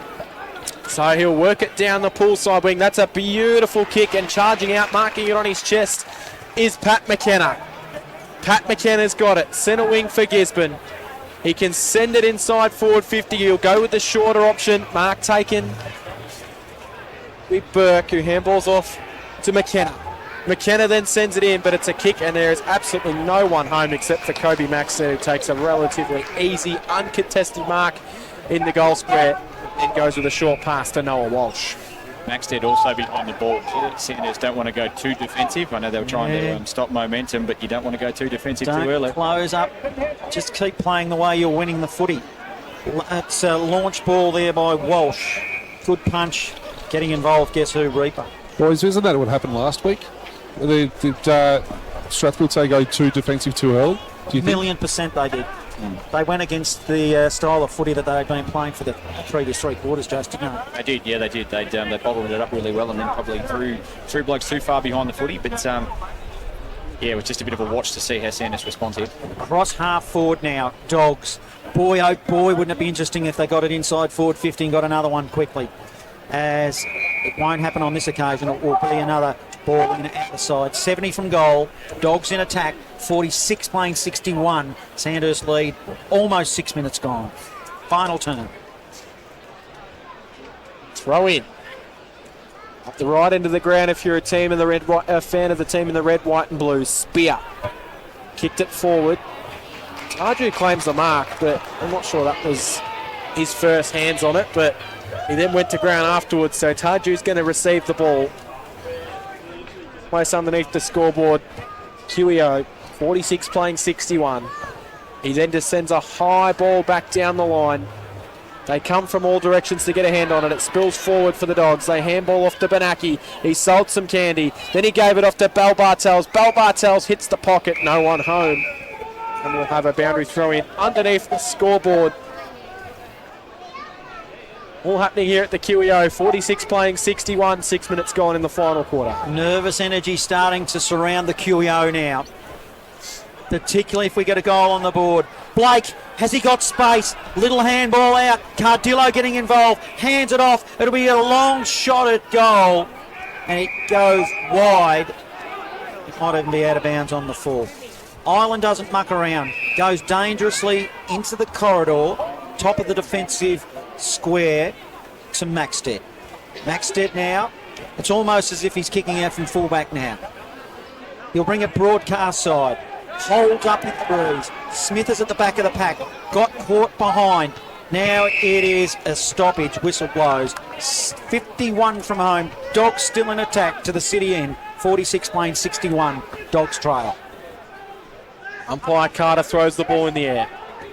Blake knocks it forward. It bounces backwards. Tarju to Walsh. Walsh is clever to go backwards looking for Wilkinson. It came to Smith and Smith kicked it out of bounds on the full, surely. No, it bounced before then. It went out of bounds on the field. I don't reckon it. I reckon it bounced before the line. What do you think, Jason? You can be the adjudicator. The boundary umpire was around the wrong side to see it, clearly, but I reckon from our position it might have gone on the full. I'm not entirely sure. It was a low kick out of there. Anyway, we'll throw it in. Blake knocks it back inside. Tarju and Cadillo, good pick up by Johnson. Fired the handball through. Bell Bartel's got it going forwards. It'll bounce at the top of the goal square. Taken out of there. No one able to take any real clean possession. They all just pile on top of it. Umpire Norton is circling and he crosses his arms and says, give it to me. I'll ball it up inside forward 50. Umpire's under pressure as well, as are the players. Sexton wins it for the Dragons. Whistle. Dragons will get a free kick deep in the defensive area. Tardrew, he'll go across the face of his defensive goal to his almost look-alike in Ireland. Ireland now looking to bring it down swimming pool side. It's a long ball to the back of the pack. Merritt for the Dogs. Taps it forward, keeps it in play. But coming in, offering support for the Dragons' perspective, puts it over the line. It'll be McLean and we'll have a ball in. 15-point margin. Dragons lead. Nearly 9 minutes gone. Final turn. Sizable crowd in attendance as well. McKenna handballs it inside forward 50. Tarju gets it. He'll be tackled by Cardillo. Just got it off to Wilkinson. Wilkinson to Walsh, who just quickly hurries the kick out of there. It comes back though the other way via a punch. Now it spills to ground level. Benaki's at the bottom of the pack. Merritt tries to emerge with it. He's taken straight away. We'll have another ball up 60 out from goal. So it's like a game of chess at the moment. It's been played predominantly in the Dogs' forward zone. It'll spill to the boundary line and it will be another ball in 70 from home. And it's just a lulling play here. The territory battle certainly with Gisborne, isn't it? So from a Sandhurst perspective, you'd much prefer the ball to be at the other end of the ground. Umpire will throw it in. Scanlon doing the ruck work for the Dogs. Ground level, Ureta kicked it over his head while he was laying on the ground. Wasn't quite like Joel Wharton last week, but similar type scenario. Ainsworth, little handball to a teammate for the Dogs. It's a fumble. Now it goes to the boundary line. Good defensive play. Dragons sees it over the boundary line. And each one of these stoppages is a good result for the Dragons. Yeah, I think you're right. It's actually, especially a stoppage that's up there on the wing. It's on the wing. It's a good result with the numbers back behind the footy. Boys, the physios are working overtime down here on the boundary too, making sure calves are rubbed out and making sure hamstrings are right to go for the last 10 or so minutes. Big say in the end of who has fit players out there in the last few minutes. It's been a relatively warm day. It's starting to cool down a bit now at the QEO. Ball up on the pool side wing. Knocked to ground level. Benaki picked it up cleanly, then just fired it towards centre half forward. Max Zed comes from behind to make the contest. Knocked it to ground level where Ireland picked it up. Ireland was taken and he's been pinned holding the ball. Harry Luxmore receives the free kick. Hasn't really been his day, but Harry Luxmore, but he has an opportunity to stand up. He's kicked 58 goals this year, and right as we say that, he just hits it into the pocket to absolutely no one. No, there was a ghost out there. There was nobody else. So Lynch was kind of in the air and he didn't bother going anywhere near him. Yeah, it's 20 metres away from Lynch, wasn't it? Underneath the scoreboard, the ball will be thrown back into play. Umpire will throw it in. Up they go. The crowd are getting restless. Scanlon wins the tap to the back of the pack for the Dogs. Merritt tries to run onto it and find a path. He hit the pack at pace, but good defensive play. Dragons will have another ball up, Jace. We're getting a lot of them, aren't we? 35 from home. Dogs in attack. Scanlon doing the ruck work. Did well. Tried to put it in the path of Lord. Hurried kick out of the pack from the Dragons. Will it be insufficient at 10? And it is a call for ball it in, son. I've been on that one all year, have I not? You have. You still haven't learnt your lesson. Cross half forward now. I didn't say anything. No, you didn't. You didn't have to. I could sense the anger brewing. 11 and a half minutes gone. Final term, 15-point margin, Dragons. I actually thought the way Johnny Norton ran out there, I thought he was going to call it to begin with there. He had the drama going, didn't he? Absolutely he did. Knocked down, Coughlin taking it to Macklin Ward, tackle, umpire across his arms, says I'll board up. The crowd is getting involved in this game. A big crowd around the QEO here. A lot of people still over in front of the netball courts as well. That's where we find the ball position at the moment. We'll have another ball in, so we'll try it again. 12 minutes gone. They've kicked 2 goals in this quarter, Gisborne. They needed to kick 5 to win it without Sandhurst scoring. Still plenty of time if they're good enough. We sense the ball's going to spend a lot more time down this end of the ground. Scanlon in the ruck. Won it down. Knocked forward. Free picked it up for Sandhurst, and then he just heaved it out of there, but it's going to be turned over to Scanlon. In fact, it's Reaper. Reaper will then send it inside forward 50. It spills out the back of Dennehy. Wright will be first back there for the Dragons. He'll handball to Maxted. Maxted will go back to Wright. Luxmore might have got a partial smother in there, and we'll get a boundary throw in just inside forward 50. Gisborne in attack. If the Dragons had it inside forward 50 in this final term, I don't believe they have. I don't think they have either. 15-point margin. Inside forward 50 for the Dogs. Hard up against the boundary. 49 from goal. Umpire will throw it in. Scanlon doing the ruck work. Tried to tap it into the corridor. Stagg goes over the top for the Dragons. Locks it in. And it will be another stoppage. Lord at the bottom of the pack asking for a free kick. But there'll be no easy free kicks, you'd hope, in this last 10 minutes or so of this grand final. Scanlon involved. Banaki spins. Then he'll put it into the path of a teammate running to the outer side, which will be McKenna. Awkward bounce. Ruff did well. He tapped the footy. Will he disguise it towards the boundary line? Ruff wins that contest, I reckon. It's about winning the small contest, and he did on that occasion. Yeah, it is, and it's just, those Sandhurst backs, like I said earlier, have been fantastic all day. So they've got another 20-odd minutes here to continue to stand up for them to get the result. Throw in, 50 out from goal. 1 down, Scanlon. Macklin Lord handball, just missed its intended target, but Jed Dennehy's able to go backwards. He'll get it off to Reaper. Reaper will then send it inside forward 50. It's a mark taken inside forward 50. And it's Harry Luxmore, I reckon, who's hardly been sighted today. But he has the chance to go back, 25 out, directly in front, and bring it back to a single-digit margin. They're going to hit this one better than the last shot, or the last pass.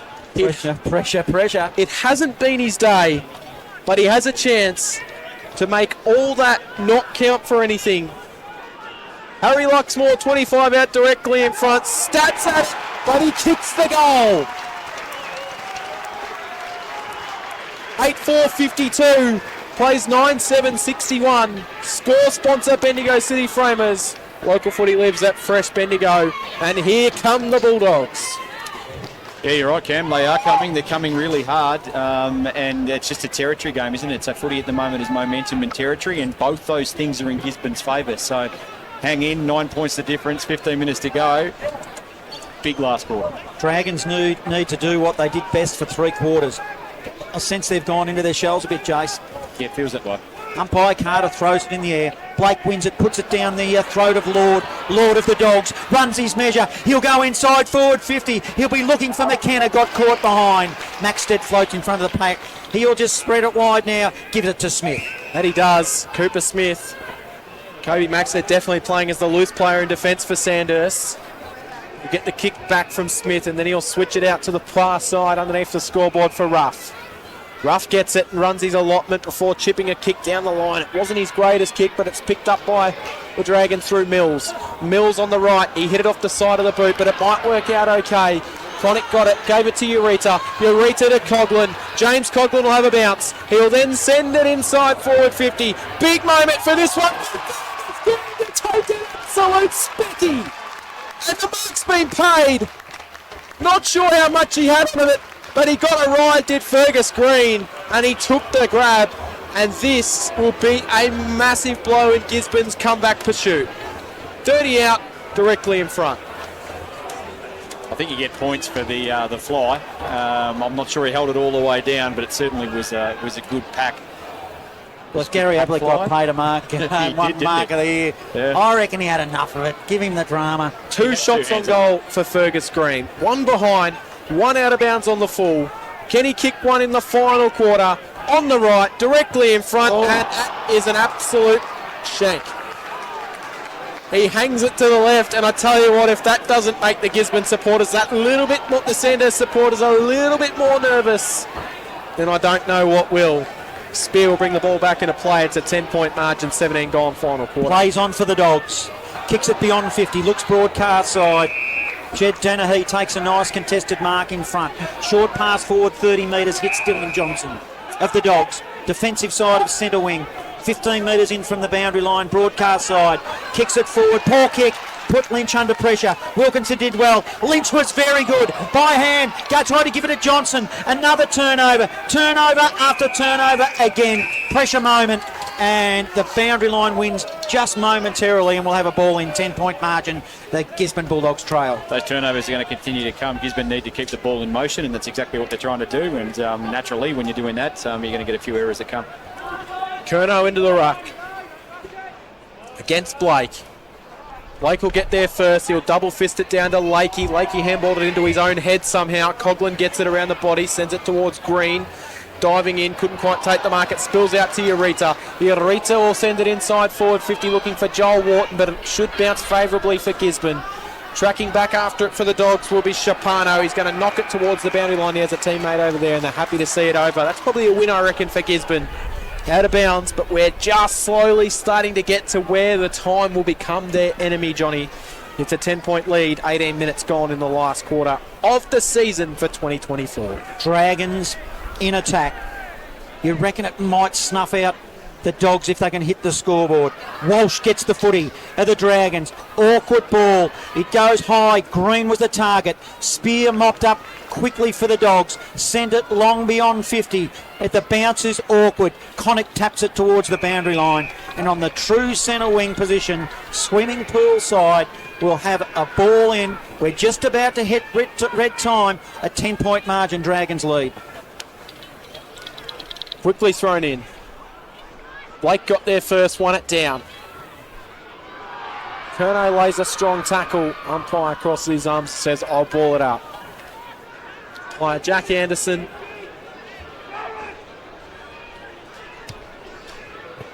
Balls it up. Emerging with the footy will be the Dogs.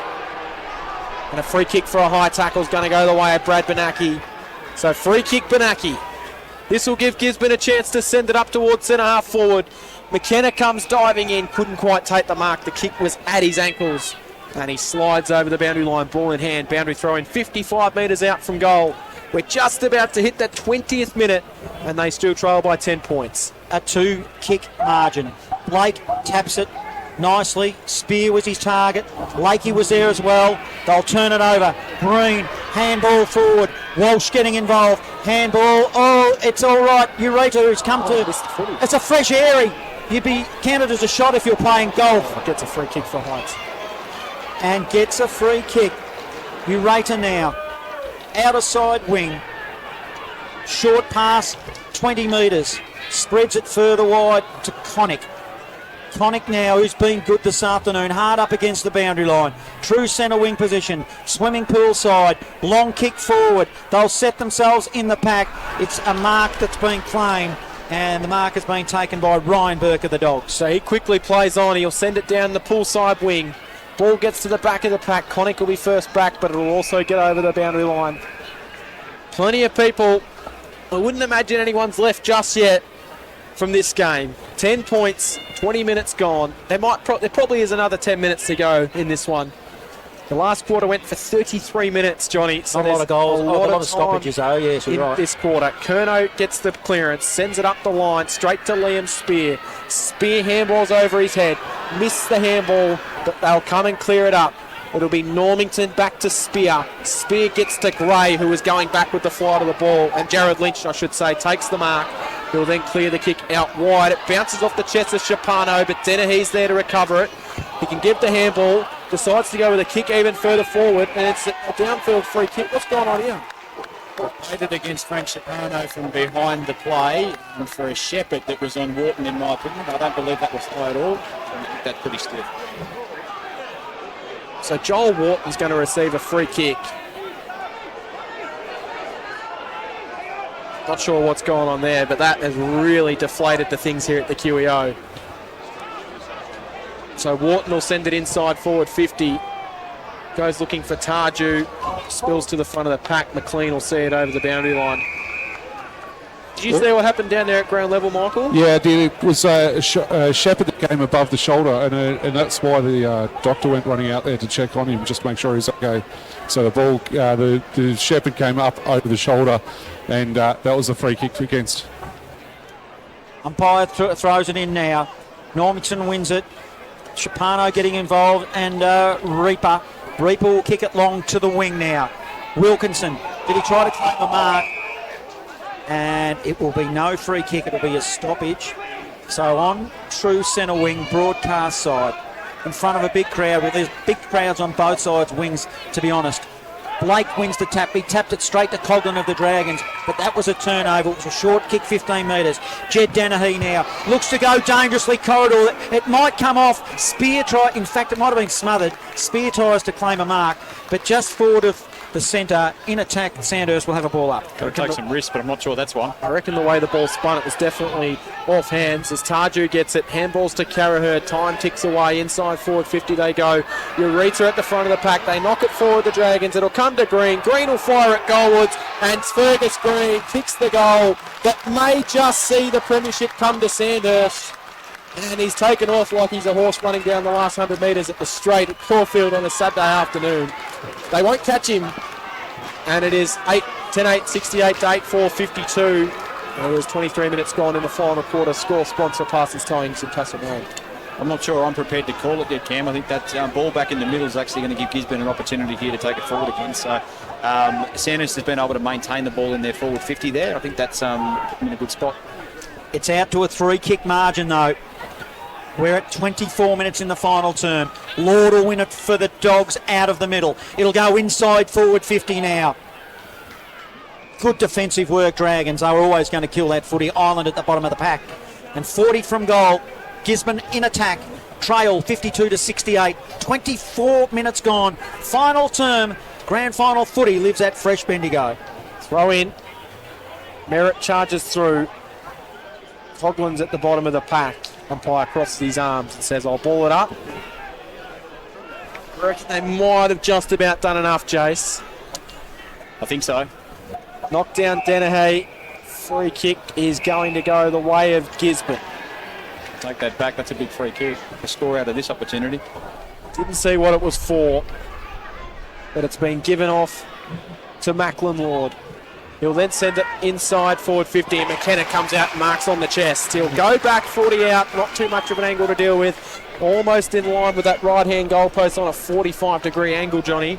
But a player of Pat McKenna's calibre, he's already got 2. 62 goals on the year. He'll still go through his full routine before going back to make things rather interesting here at the QEO. McKenna's a good kick for goal, and he puts it through. Wow, 10 points the difference. And there's probably still a couple of minutes left in this game. About 6 minutes, I reckon, to go in this game. Score sponsor, Parsons Towings, Castlemaine. Local footy lives at Fresh Bendigo. 6 minutes, an eternity in the modern game, Cam. I think this is well and truly game on. And this quarter in particular, Gisborne's had a fair bit of dominance around the stoppages. So being back in the middle gives them every opportunity to move it forward again. 26 minutes gone, final term. For what it's worth, boys, the Red Dragon sign's gone up too at the Dragons bench. I bet it has. As it will be Lord again. Wins it through the middle for the Dogs. It was a poor kick. Lockie Hood marks it on the chest. 45 from the goal he's defending. He'll spread it wide towards the boundary line and hit Maxted. Maxted still in the defensive arc. Underneath the scoreboard that reads his team winning by 10 points. Short pass forward, 25 metres, not even to Walsh. Walsh of the Dragons, still in his defensive zone. Now he'll put it down the poor kick, might be a turnover. Burke dropped a mark he should have taken for the Dogs. Still 70 from home. Ground level, 3 dives in after the footy for the Dragons. and we will have a ball up with a 10-point margin. Dragons lead. Need one in the next 2 minutes. The Bulldogs are going to be any shot. High Norton throws the ball in the air. Knocked forward. Macklin Lord handball in. Tarju's got it taken by Cardillo straight away. Ball hits the bottom of the pack, and you can sometimes so often see those ones when Tarju was just grabbing hold of that footy. Didn't look like he was trying everything to get it out. Umpire quickly throws the ball up in the air. It's taken away, and Braden Blake has just kicked it out of bounds on the full, so that takes away all momentum that they had. And he's just put it out of bounds on the full, so Sandhurst will bring the ball back into play. It looks like it'll go to Harrison Free, who's been one of their better ball users. He has. He's a good player, Harrison Free. I like him up back. Not a tall, overly tall player, but defensively very good. Free now. He even kicked a goal in the third term as well. It's a long ball with beyond 50. Green tried to claim it for the Dragons, but it was Blake now for the Dogs. High, awkward ball, inside forward 50. They hit the pack. A lot of players in front of, they should have a goalkeeper on the line, the Dragons, you would think, wouldn't you, Jace? I would like one back on the line, especially when you've got extra number back. Everything has to go right now for Gisborne. Inside forward 50, knocked down. Merritt taken by a swarm of Dragons. Umpire Carter quickly crosses the arms and says, I'll ball it up. Boys, I reckon that goalkeeper you're looking for is probably Bryce Curnow, but he's actually on the bench at the moment, which is unbelievable for this situation. It's a big call you've made that Bryce Curnow is on the bench for the dying minutes. Blakey got it backwards. They paddle it forward, the Dogs. They couldn't quite take it cleanly. They do everything to keep it going forward. Eureka gets it and sends it towards the boundary line. Jed Dennehy will be first one there. He'll clean it up and then he'll slip over and he'll be assisted over the boundary line by Noah Walsh. And looking in the middle of the ground as well, looks like Lockie Wright is down. Might be just a little bit of cramp. It's been very, very good today, Lockie Wright, so he's probably bound to get the cramp. Don't give the coach an excuse to take her off in the last minute of the grand final when you're just about to win it. Well, are they? That's the question now. Dylan Johnson tried to make a path for the Dogs on the right half forward. Hey, that ball in, boys, was helpful for Sandhurst. Curnow was able to get back on the field there, and he's up against the captain in Reaper. Good call, coach, down at the boundary line. Lakey, handball over the top. Benaki, clever, gives it to Lynch with a tap. Shallow inside forward 50. Saving mark by Jones. Smith, rather. Jones. Smith and Jones, they're kind of different, aren't they, Cameron? Yeah, if you were watching Stratford, so it would be Cooper Jones. It would be. Smith. That's right. Smith now. He's been given a lot of time to get this footy going. He does now. Kicks it long. I'll set themselves. Good punch from behind defensively, Cardillo. Boundary line beckons. We'll have another ball in. 10 points is still margin. Sandhurst lead. Almost 30 minutes in this final term. I'm just about to call it, Jason, I reckon. Just about. Yeah, there can't be long to go. Blake will then surge it forward. Scrappiness as they all dive on top of it. Umpire crosses his arms again. 10 points the difference. 30 minutes have just ticked over in the final quarter.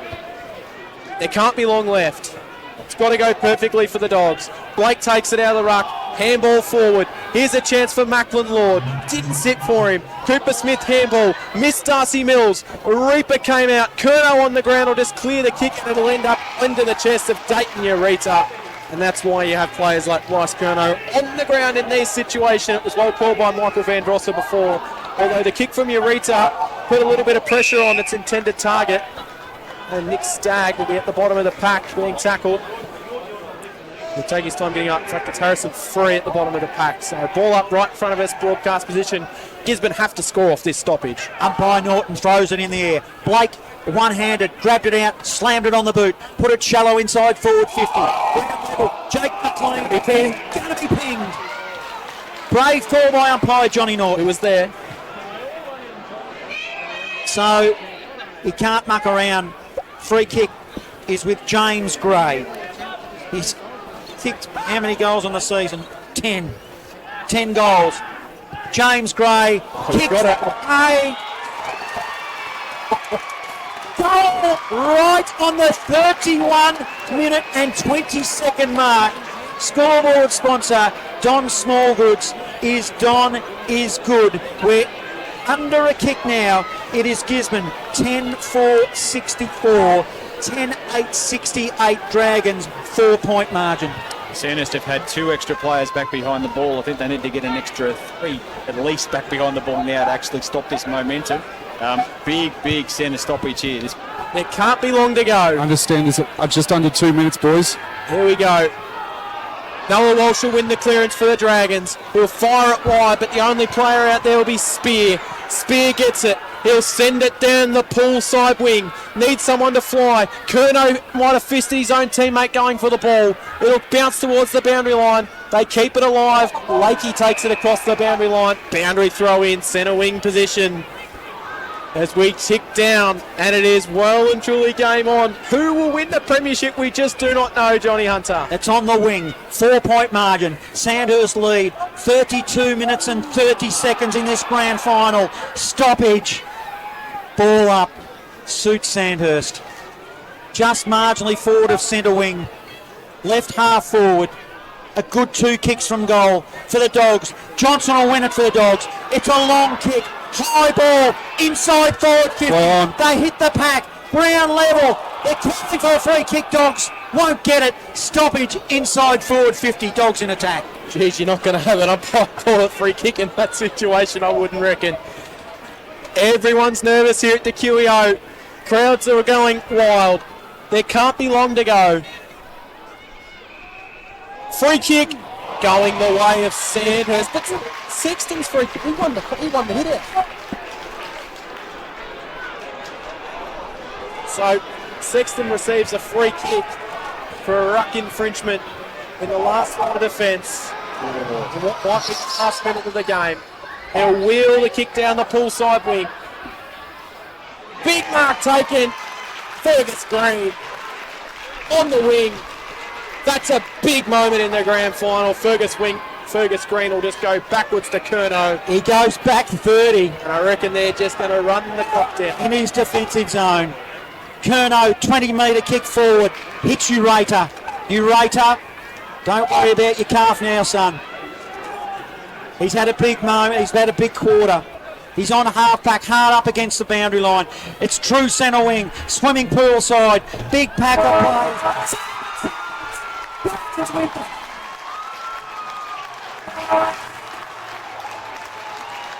The Dragons win the flag by 4 points.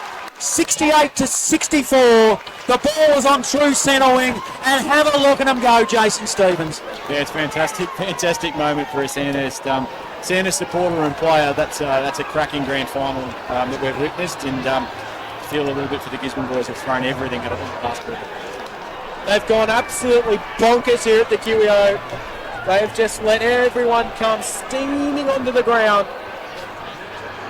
Have you ever witnessed a grand final like that? They were dead buried. How about the goal that James Gray kicked down here under pressure as well to bring it back to 4 points? Fantastic game, wasn't it, in the end? That's privileged to be able to sit here and actually be involved in the call, to be honest. It's great game of footy, and I think one that will go down in Bendigo Footy League history pretty favourably. Much in three-quarter time, Jace, but has there been a more dominant year from any club across the grades of footy? From a Sandhurst perspective, probably not, Cam. Under 18s, reserve, seniors, and I believe they won a few under junior premierships as well. Yeah, multiple junior premierships as well. They're a powerhouse in Bendigo footy, and it looks like it's going to stay that way for quite some time with the junior pathway program that they've got. But strange things happen, and see how things pan out. Michael Van Dosser at ground level. Looks like you've got Ash Connick with you down there. I do quickly have Ash Connick. Ash, mate, that is fantastic. Number 20 premiership for Sandhurst. How are you feeling? Oh, unbelievable, mate. Yeah, we made it hard for ourselves, but the blokes are so tough. Everyone wrote us off 2 weeks ago. Not many tipped us to win. Adam Burke, shout out to you, mate. That's about it. But yeah, these blokes are so tough, so proud, and great side. So yeah, to get over this. Lockie Targie's been huge. He was a talking point all week. Obviously, it was everything was okay, no problems. Yeah, I just so lucky to have him, and yeah, I'll let you go and celebrate with the boys. Congratulations. Wow, that was Ash Connick down there, the coach of the Sandhurst Dragons, and talk about keeping your receipts, Jason Stevens. He hits a little low blow under the table.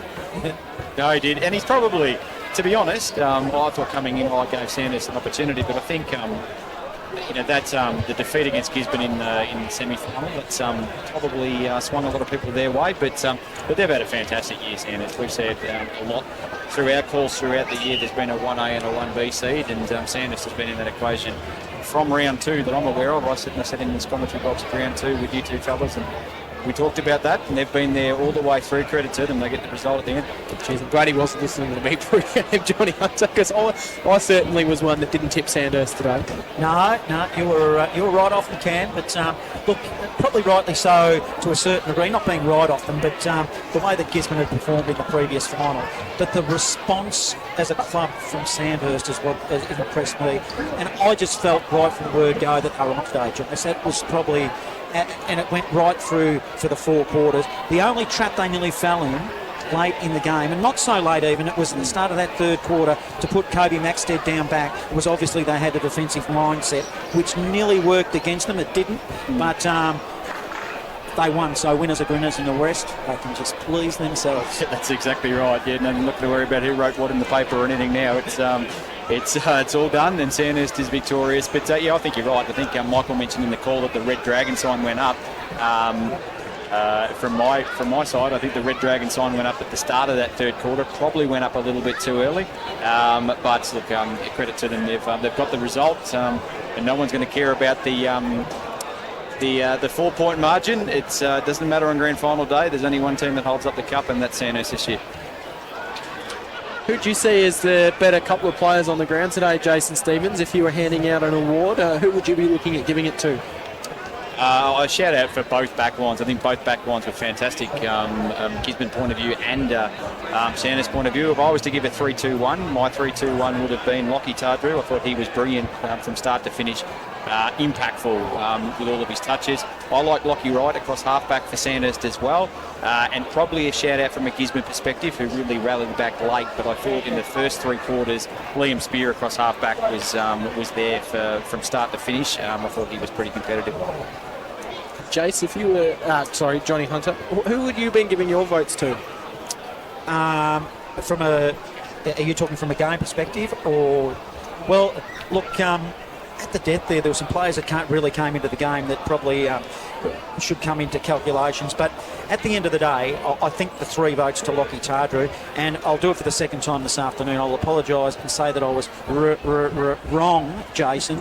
Where if I hope someone's recording. If I was, they are in fact, because the camera's still going. But if I was a selector to bring in a player that's got a calf and a hard, fast track, I don't care how good they are. Maybe they were playing tricky buggers, because he genuinely looked like he was running on all cylinders. So all credit to him. But when the game was there to be won, particularly early on, he was winning some hard footy. He was hitting the packs at speed, and he was probably in that last term he was probably exhausted. So let's not get carried away in that last term, because that's more recent than the set up of the game in the first 3 quarters. But certainly I'm with Jason for those 3 votes.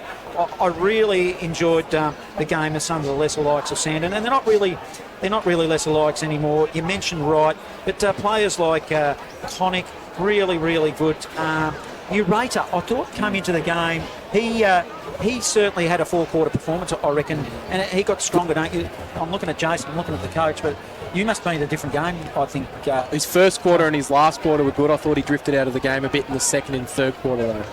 Yeah, potentially. I mean, it's a big occasion. I thought he was pretty clean with the footy when he had his opportunities as well, which is speaks volumes of the of a young player to be so clean on a big occasion like a grand final Bendigo footy. So yeah, he was. I think there's contributors right across both squads. Do they not do the grandstand for the celebrations anymore? They've got a little portable stand in front of us they're setting up now. Well, they used to send everyone up the grandstand. They very well might. But on a positive note from Gisborne, I thought Jed Dennehy really battled hard. He's a young player. He'll learn from that. He's only. He'd be lucky if he's 19, I think. I thought Macklin Lord at times there, he won some important ball through the middle in that last term. He probably put it inside forward 50 on 3 or 4 occasions where potentially that goals could have been scored. In and out of the game, I thought Jackson Cardillo did okay for Gisborne. Lakey probably not the 4 quarter performance that you would expect. Benaki was really good, and Blake battled hard in that last turn, but it was too little too late. I reckon there's one player that I thought was a clear standout for Gisborne today that you've missed in that list, and I reckon that was Liam Spin. Oh, absolutely, but you did butt in a little bit there, Cam. I was going to get the best of last. So, but in addition to this side has been superb. How many games has he played for the year, Cam? I'll look at your notes that you gave us throughout the year. 9.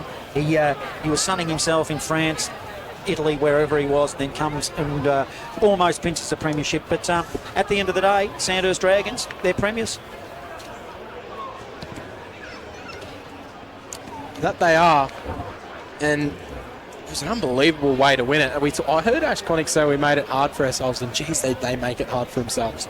But I talk about the pressure and big finals moments.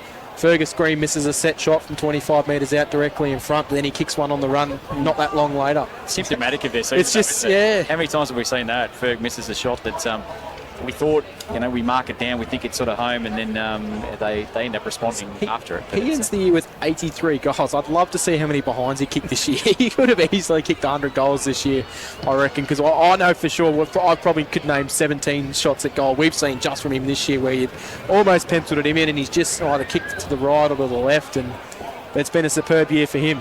He kind of creeps up on me a little bit, Fergus Green. He's not one of those the players that you feel like takes the game by the throat and by the scruff of the neck, but all of a sudden you turn around and he's had 3 or 4 really important possessions and he's almost best on ground. Such a difficult matchup too, isn't he? The way that he moves around as well, and he can play multiple zones in that forward 50.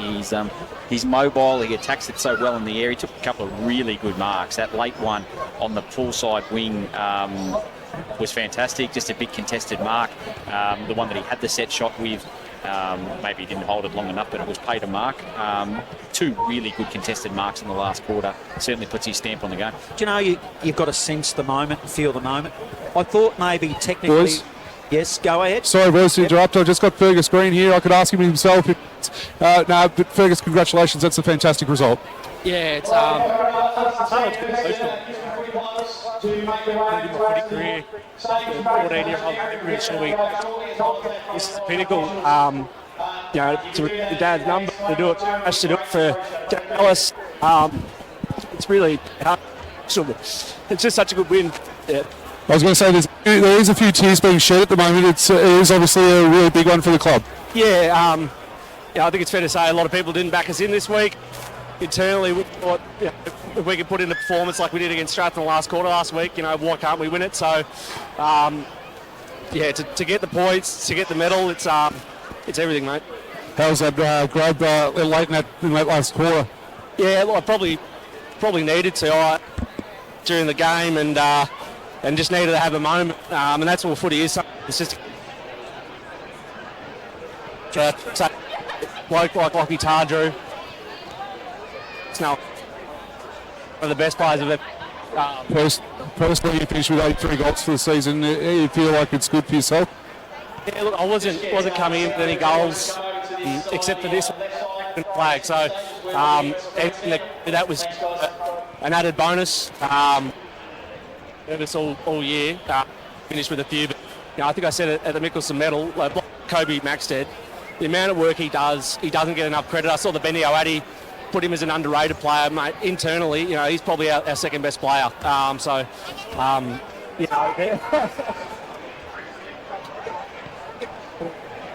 Step down there, Johnny. Look, I was happy to finish with a few, but mate, honestly, it's just the medal that I wanted. Congratulations. Go and get that medal and go and celebrate with the fans. Thanks very much, fellas. Have a great day. Thank you. Fergus Green there, lads. I'll go back to you guys. That was Fergus Green down there, and geez, you could tell that it meant a lot to him to win a flag, and he's come back to Sandhurst, and that's exactly what he's done. And I tell you what, you said to me a few times, gee, I love Kobe Maxted, and I tell you what, the Sandhurst boys absolutely love him too. Absolutely, they do. Now, I was just saying about Fergus Green. When he took that mark, I think you've got to sense the moment in football, and I reckon he did enough to pay that mark in a big final. I reckon he did enough. There's a little bit of theatre around it, but as a football supporter, I was pleased that mark was paid and taken.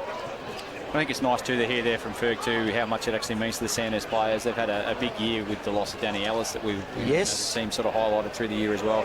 He's been a mammoth figure in Bendigo footy, so obviously there's a fair bit on the line here. We all know it's a grand final, but obviously in the lead up to this, they've highlighted some of those things that they have gone through this year. shout out to the Bendigo Addy. They're copping a hiding, aren't they? They are. Yes. What has been a great day of football and netball, much like the A-grade netball decider. This one going right down the wire. Two fantastic footy clubs, really fighting it out to the last second. And yeah, again, as I said over there at the netball, it's a shame there has to be a loser. To Gisborne, commiserations, brave, and could have pitched it there late. And to Sandhurst, an amazing achievement too, having to go the long way around in the finals. Fitting way to finish the 2024 Bendigo Football Netball League season. Thanks to the Bendigo Bank, primary sponsor of the Bendigo Football Netball League, we'll begin our presentations. And of course, first we'll start with the all-important officials, our umpires, who looked after proceedings for us today. So, with us from the BFNL, one of their board members, Craig Finlay, is here to present the umpires with their medals. So let's get them to come up one by one, starting with our goal umpires, Paul Bauer and Darren Pope. Boundary umpires, James Brown, Claire Irving, Thomas Seapold and George Zanides. Field umpires, Jack Anderson, David Carter and John Norton, with our emergency Nathan Dunn.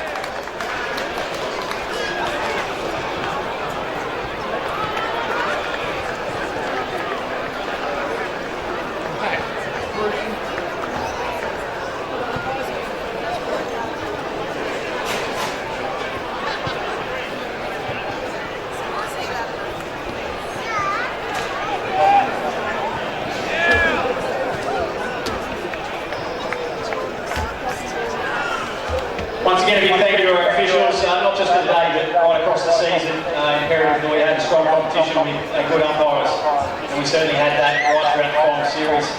As I touched on, obviously, it's a shame there has to be a loser. It's a tough pill to swallow, but obviously Gisborne gave a good fight today. We're bitterly disappointed, but we invite their coach, Rob Waters, to come forward and say a few words on behalf of the footy club. Thank you, Rob.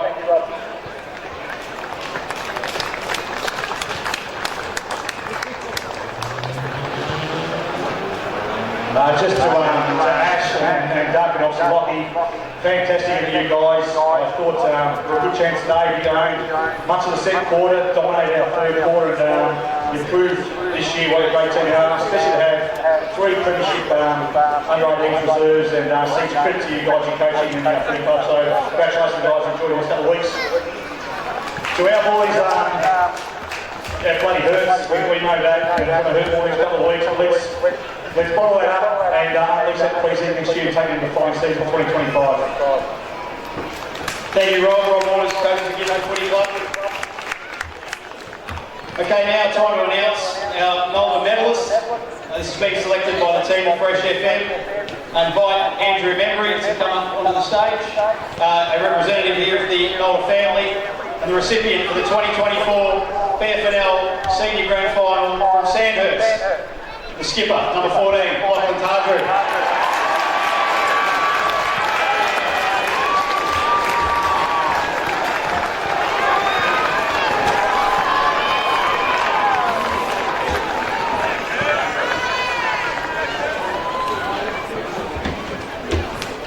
First off, thank you. Just been well for the whole club. Obviously, awesome to see netball, football. You're obviously thriving in a great spot. Show today how tough you guys are. So yeah, well done, boys. Thanks for the day. So to our Bob, redemption from last year, we worked our butts off to get to this position. So we should be so proud of ourselves. Thank you, obviously, to all of our volunteers, people that help behind the scenes to get us rolling, our sponsors as well to get us going. So thank you to coaches, boys, and yeah, just everyone that's supported and come out today. Thank you, Dragons. Cheers. Thanks, Lachlan.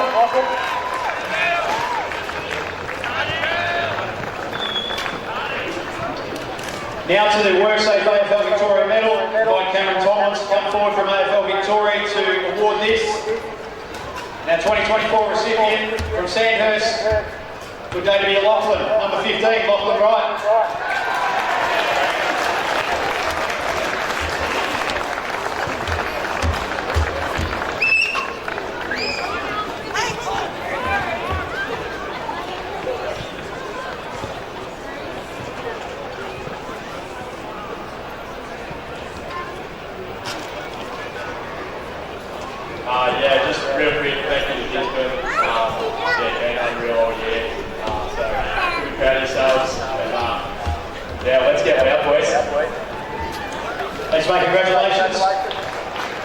Okay, to our premiership medals. We've got Carol McKinstry, the VFNL board chair, here with us, but also we've got some very excited Auskick players just here to the side of the stage who will be presenting these players with their medals. So kids, thanks very much. Big round of applause for the kids. So let's get them up, one by one, starting with number 2, Joel Ward.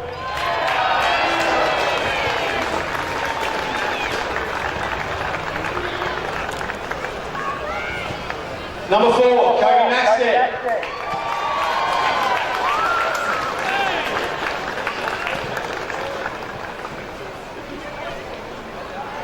Number 5, Noah Walsh.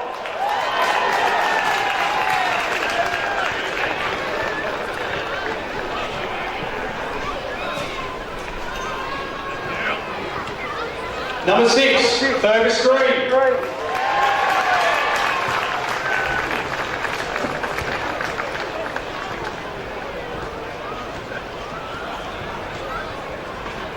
Number 8, Nick Stagg.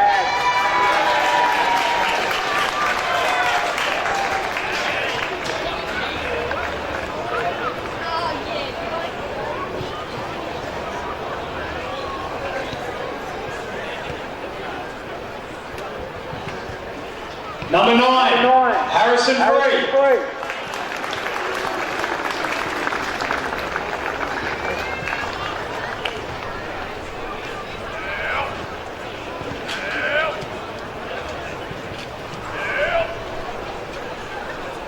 Number 11, Zach Polpratt.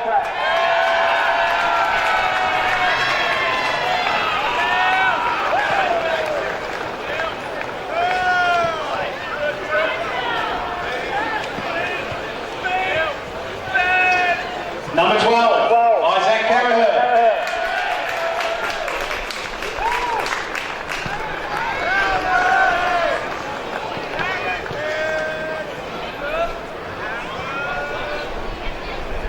Number 13, Liam Ireland.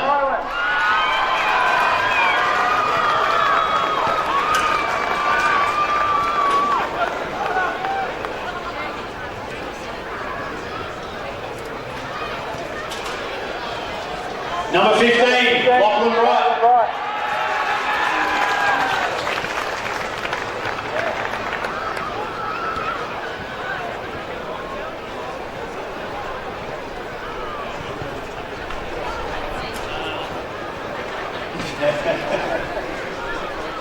Number 16, Caleb Connick.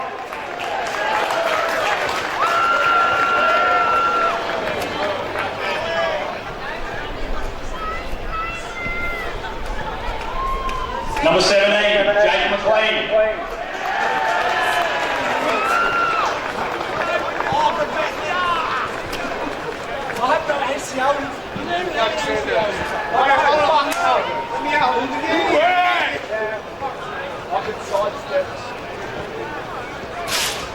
Number 18, Matthew Wilkinson.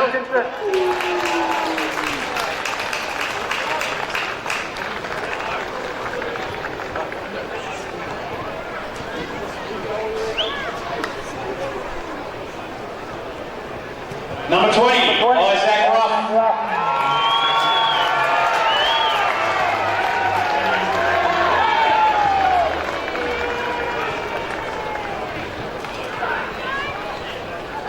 Number 21, Connor Sexton.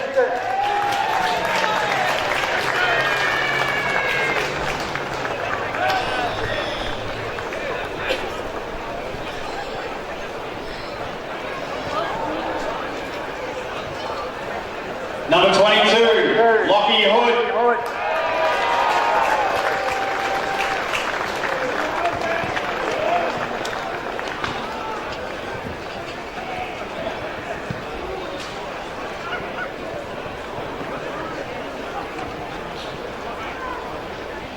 Number 26, Darcy Mills.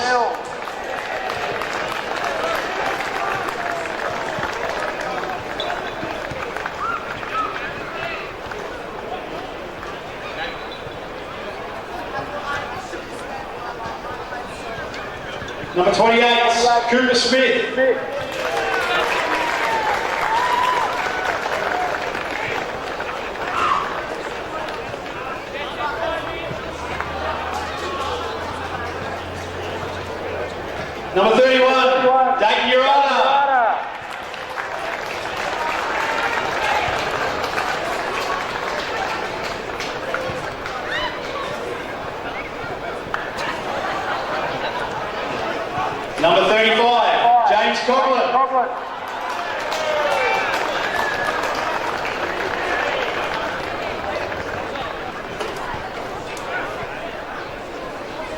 Number 42, playing co-coach, Bryce Curnow.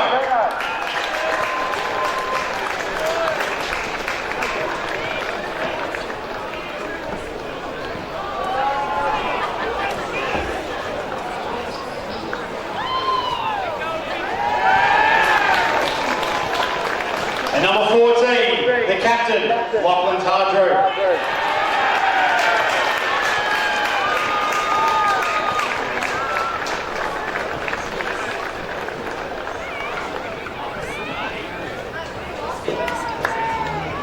Let's also invite up the other co-coach of the Sandhurst Footy Club, Ash Connick.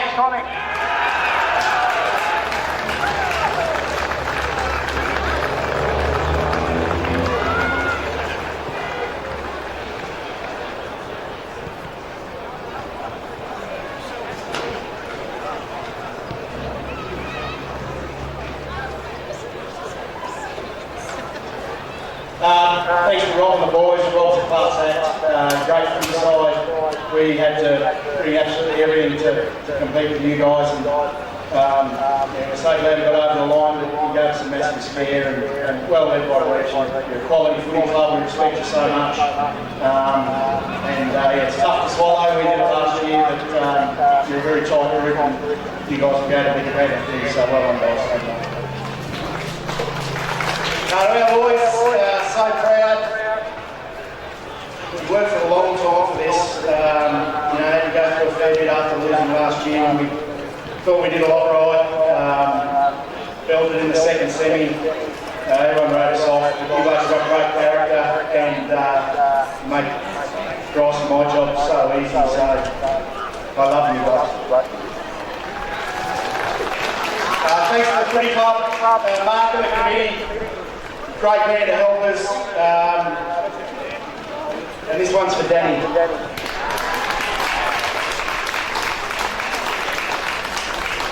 Thanks for that, Ash. I'll invite Bryce and Lachlan to come back up just for a moment because the last matter to attend to before we get all the boys up.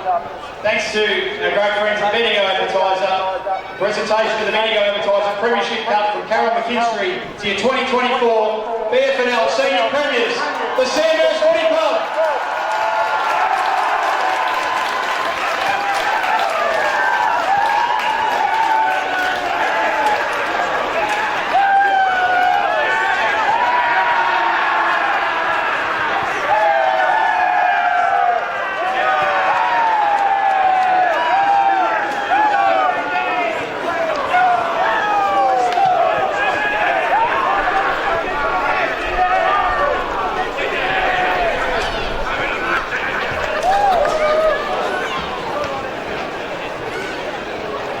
As we wrap up here from the Queensland Global, the Bendigo Football Netball League, we'd like to thank everyone for their attendance today. We trust that you'll get home safely, and we look forward to seeing you back here in season 2025.